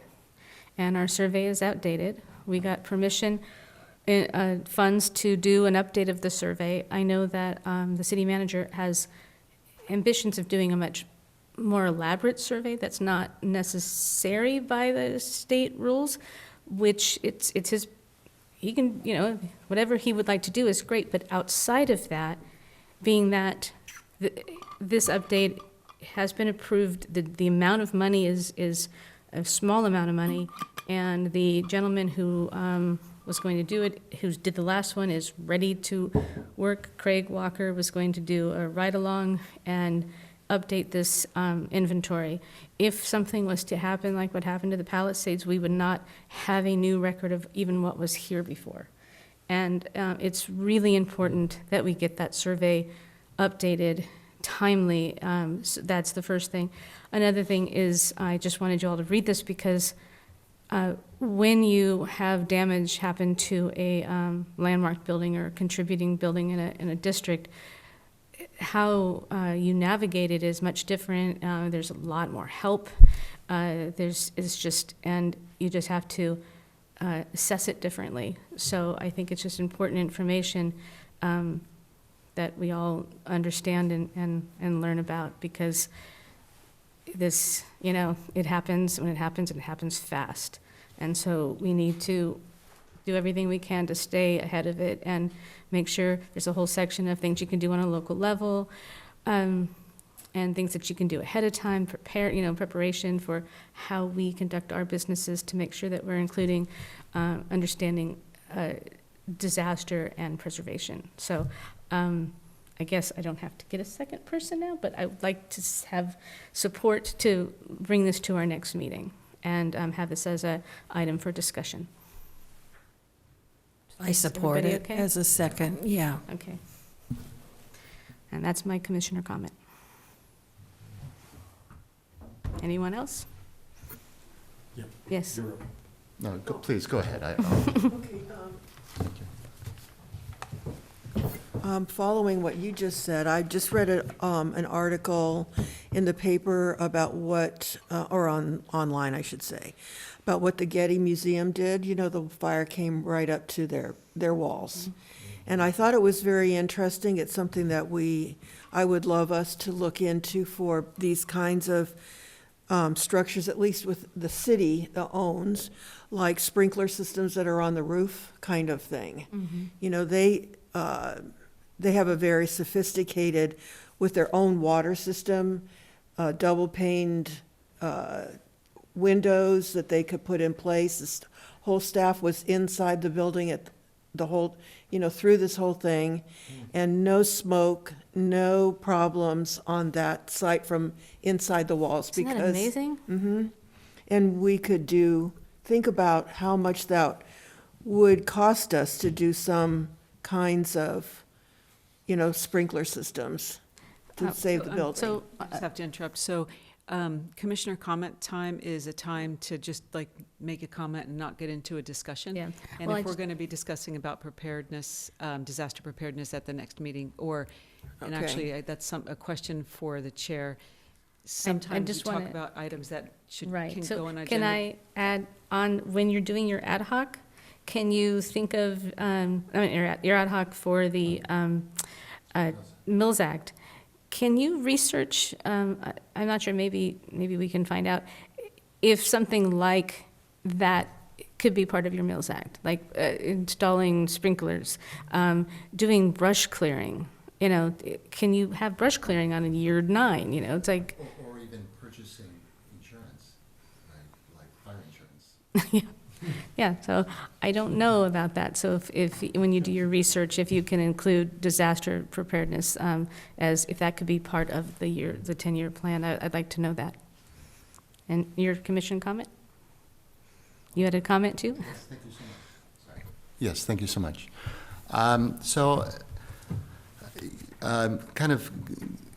I don't know exactly, I haven't seen this list, but I guess there's a list of 30-some properties that are structures of merit.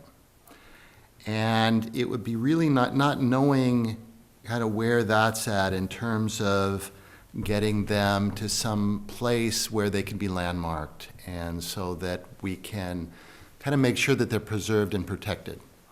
And so my idea would be to help to make it easier for them to go ahead and make the transition to the determination that, yeah, I want to landmark my property, like we did with our house when we moved in. And without the Mills Act, we wouldn't have done it. But I have an idea that, well, one of the most expensive items that one has to do when they're going to go through the Mills Act and become a landmark is to get the Historic Resources Report. And we worked with, and I was thinking about this because that San Antonio property used Post Hazelton, which is the same company that we used. And I have so I know the owners of that company, and so I called. I had this idea that if we can maybe work out like a special price, if we can get properties, single-family residences from this list, if we can convince them to landmark, can we get a special price in order to get the Historic Resources Report from them? And he said, it's a great idea. He wants to talk to Pam Post about it. And I had heard that that the price of those reports can be from $5,000 to $40,000, which is prohibitive for someone. And I'm talking with him about doing it for $2,500. And it's something that maybe, if it's something that we want to do, we can go to the city council and request that that they approve that in advance, so that if we have properties from this list that they want to proceed with landmark, that we could, from some fund, say, hey, we'll pay for this report as an extra carrot to do that. So that's what I wanted to talk about. I know that Craig and I have talked about mitigation efforts when we're losing something. Maybe not, they suggest, oh, we're going to take pictures of this resource that we're going to tear down. Well, maybe that they can also contribute to a fund, because some of these homeowners don't have those resources and they really want to protect their property. So maybe some of these property owners that can't afford to do an HRR can build from this mitigation fund. So I would be interested in having that conversation next month as well, if we can. Yeah? Isn't that what we talked about mitigating into a fund for? I'll make that part of my commissioner report, is that I've also thought a lot about that. And I've talked to a friend of mine in Los Angeles who's a historic resource or historic consultant.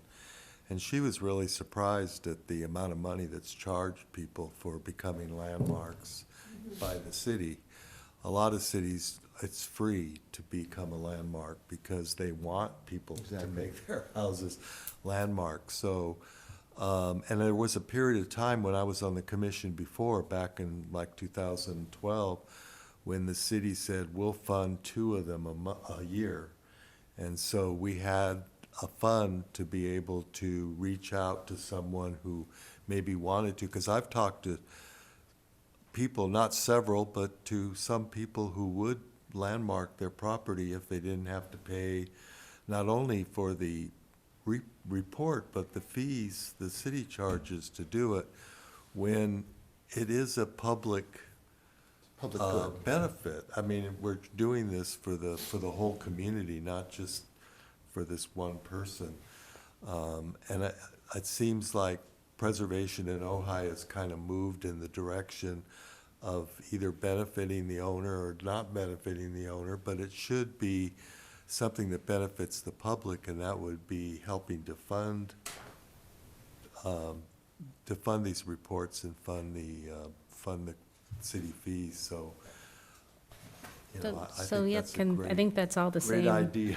the same conversation. Can that be a discussion item? It certainly can be a discussion item. I'd like to go back to the ad hoc committee updates as well. So now there are 3 items, like Chambers, Mills Act, and landmarking costs. Oh, okay, right, but items on the agenda. And the reason I'm grouping them all together right now is there's not much of, it's not like a project where staff can write a report and hand it over. So I think what I wanted to say is, before this meeting, I received information from Laurel regarding what was discussed for the their ad hoc, and so there was something to present to you. Now, Mills Act, I was able to present something from the code to you. So the expectation is, this is for me right now. The expectation is that the ad hoc committee for the chambers is going to be gathering more information. If it gets to me prior to the meeting, and preferably a good week and a half before the meeting, then I can get the information into some form to go in the packet. Otherwise, the information will be given here. The commissioners won't know about it in advance, but if you get it to me in advance and I can get it into the packet. The same thing for the Mills Act information. To get me some information to give everyone prior to the meeting, then they'll have something to think about and discuss. However, if that's not done, it's not inappropriate to just give your information here at the meeting. But those are the 2 options for that. And then the landmarking, there's not a committee, but it's being asked to be put on the agenda. Staff's doesn't have information to give, so it would be on the agenda for you to discuss. And that's the report would be the commission, 2 members of the commission, and you'd have to name who they are, unless it's the chair, has requested that this item be on the agenda for discussion, period, and then you'll just discuss it. I just want you to know what you're going to be getting in your packet. Does that make sense? Yes. Okay. So who has asked that? Commissioner Walker and Commissioner Levitt would like, Yeah. to see it on, to discuss how to encourage homeowners with historic residences to want to landmark and have financial incentives. Okay, excellent. Okay, thanks. Does anybody have any other commissioner comments?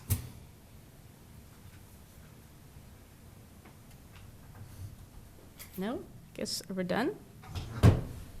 Are we done? We are done. We get to hit the gavel.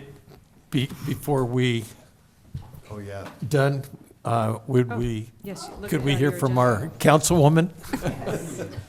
Please. Good evening, everybody. I'm Kim Mang, and I'm new to the City Council District 4. I took the place of Sousa Francina. So this is all new to me. I'm excited. I'm excited to be here with you guys and look forward to working together. So I don't know if you have questions. I've been here, I moved to Ojai in 1999. So I have 3 boys, 3 grown boys that went all through the school district. And that's where I first came into contact with Mr. Walker many, many years ago, I think when I first moved here. So happy to be here, love this town, and that's about what I have to say. So what did you think of this meeting?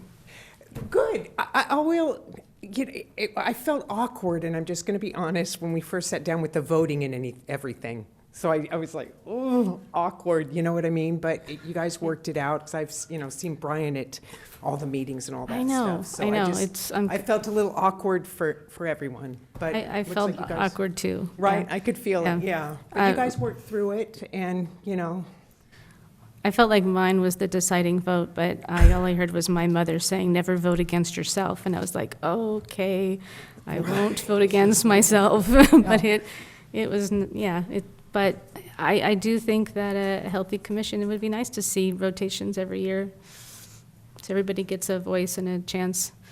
And, Right. And I've got to say that I when I worked for the school district, I went to a lot of school board meetings, and Kim was at every single one. So I know if she can sit through those school board meetings, she Right. can sit through our meetings. Yeah, still waiting for Mr. Berube to, publish that book. Right? Yeah, so, all of those, that was my passion. I had 3 kids in the system, and I thought, my philosophy is if you can't sit back and, complain about something without being an active voice and getting involved, and that's truly what I did, and, made a lot of positive changes with the district. So it was a wonderful experience. Well, thank you. Yes, thank you guys, I appreciate you. Look forward to working together. the agenda, right? Pardon me? You'll help get us. Well, that's it, when you're saying the dates, I'm like, better get your request in quick, Okay. as it fills up. It's, So, thank you all. Well, thank you. We're done?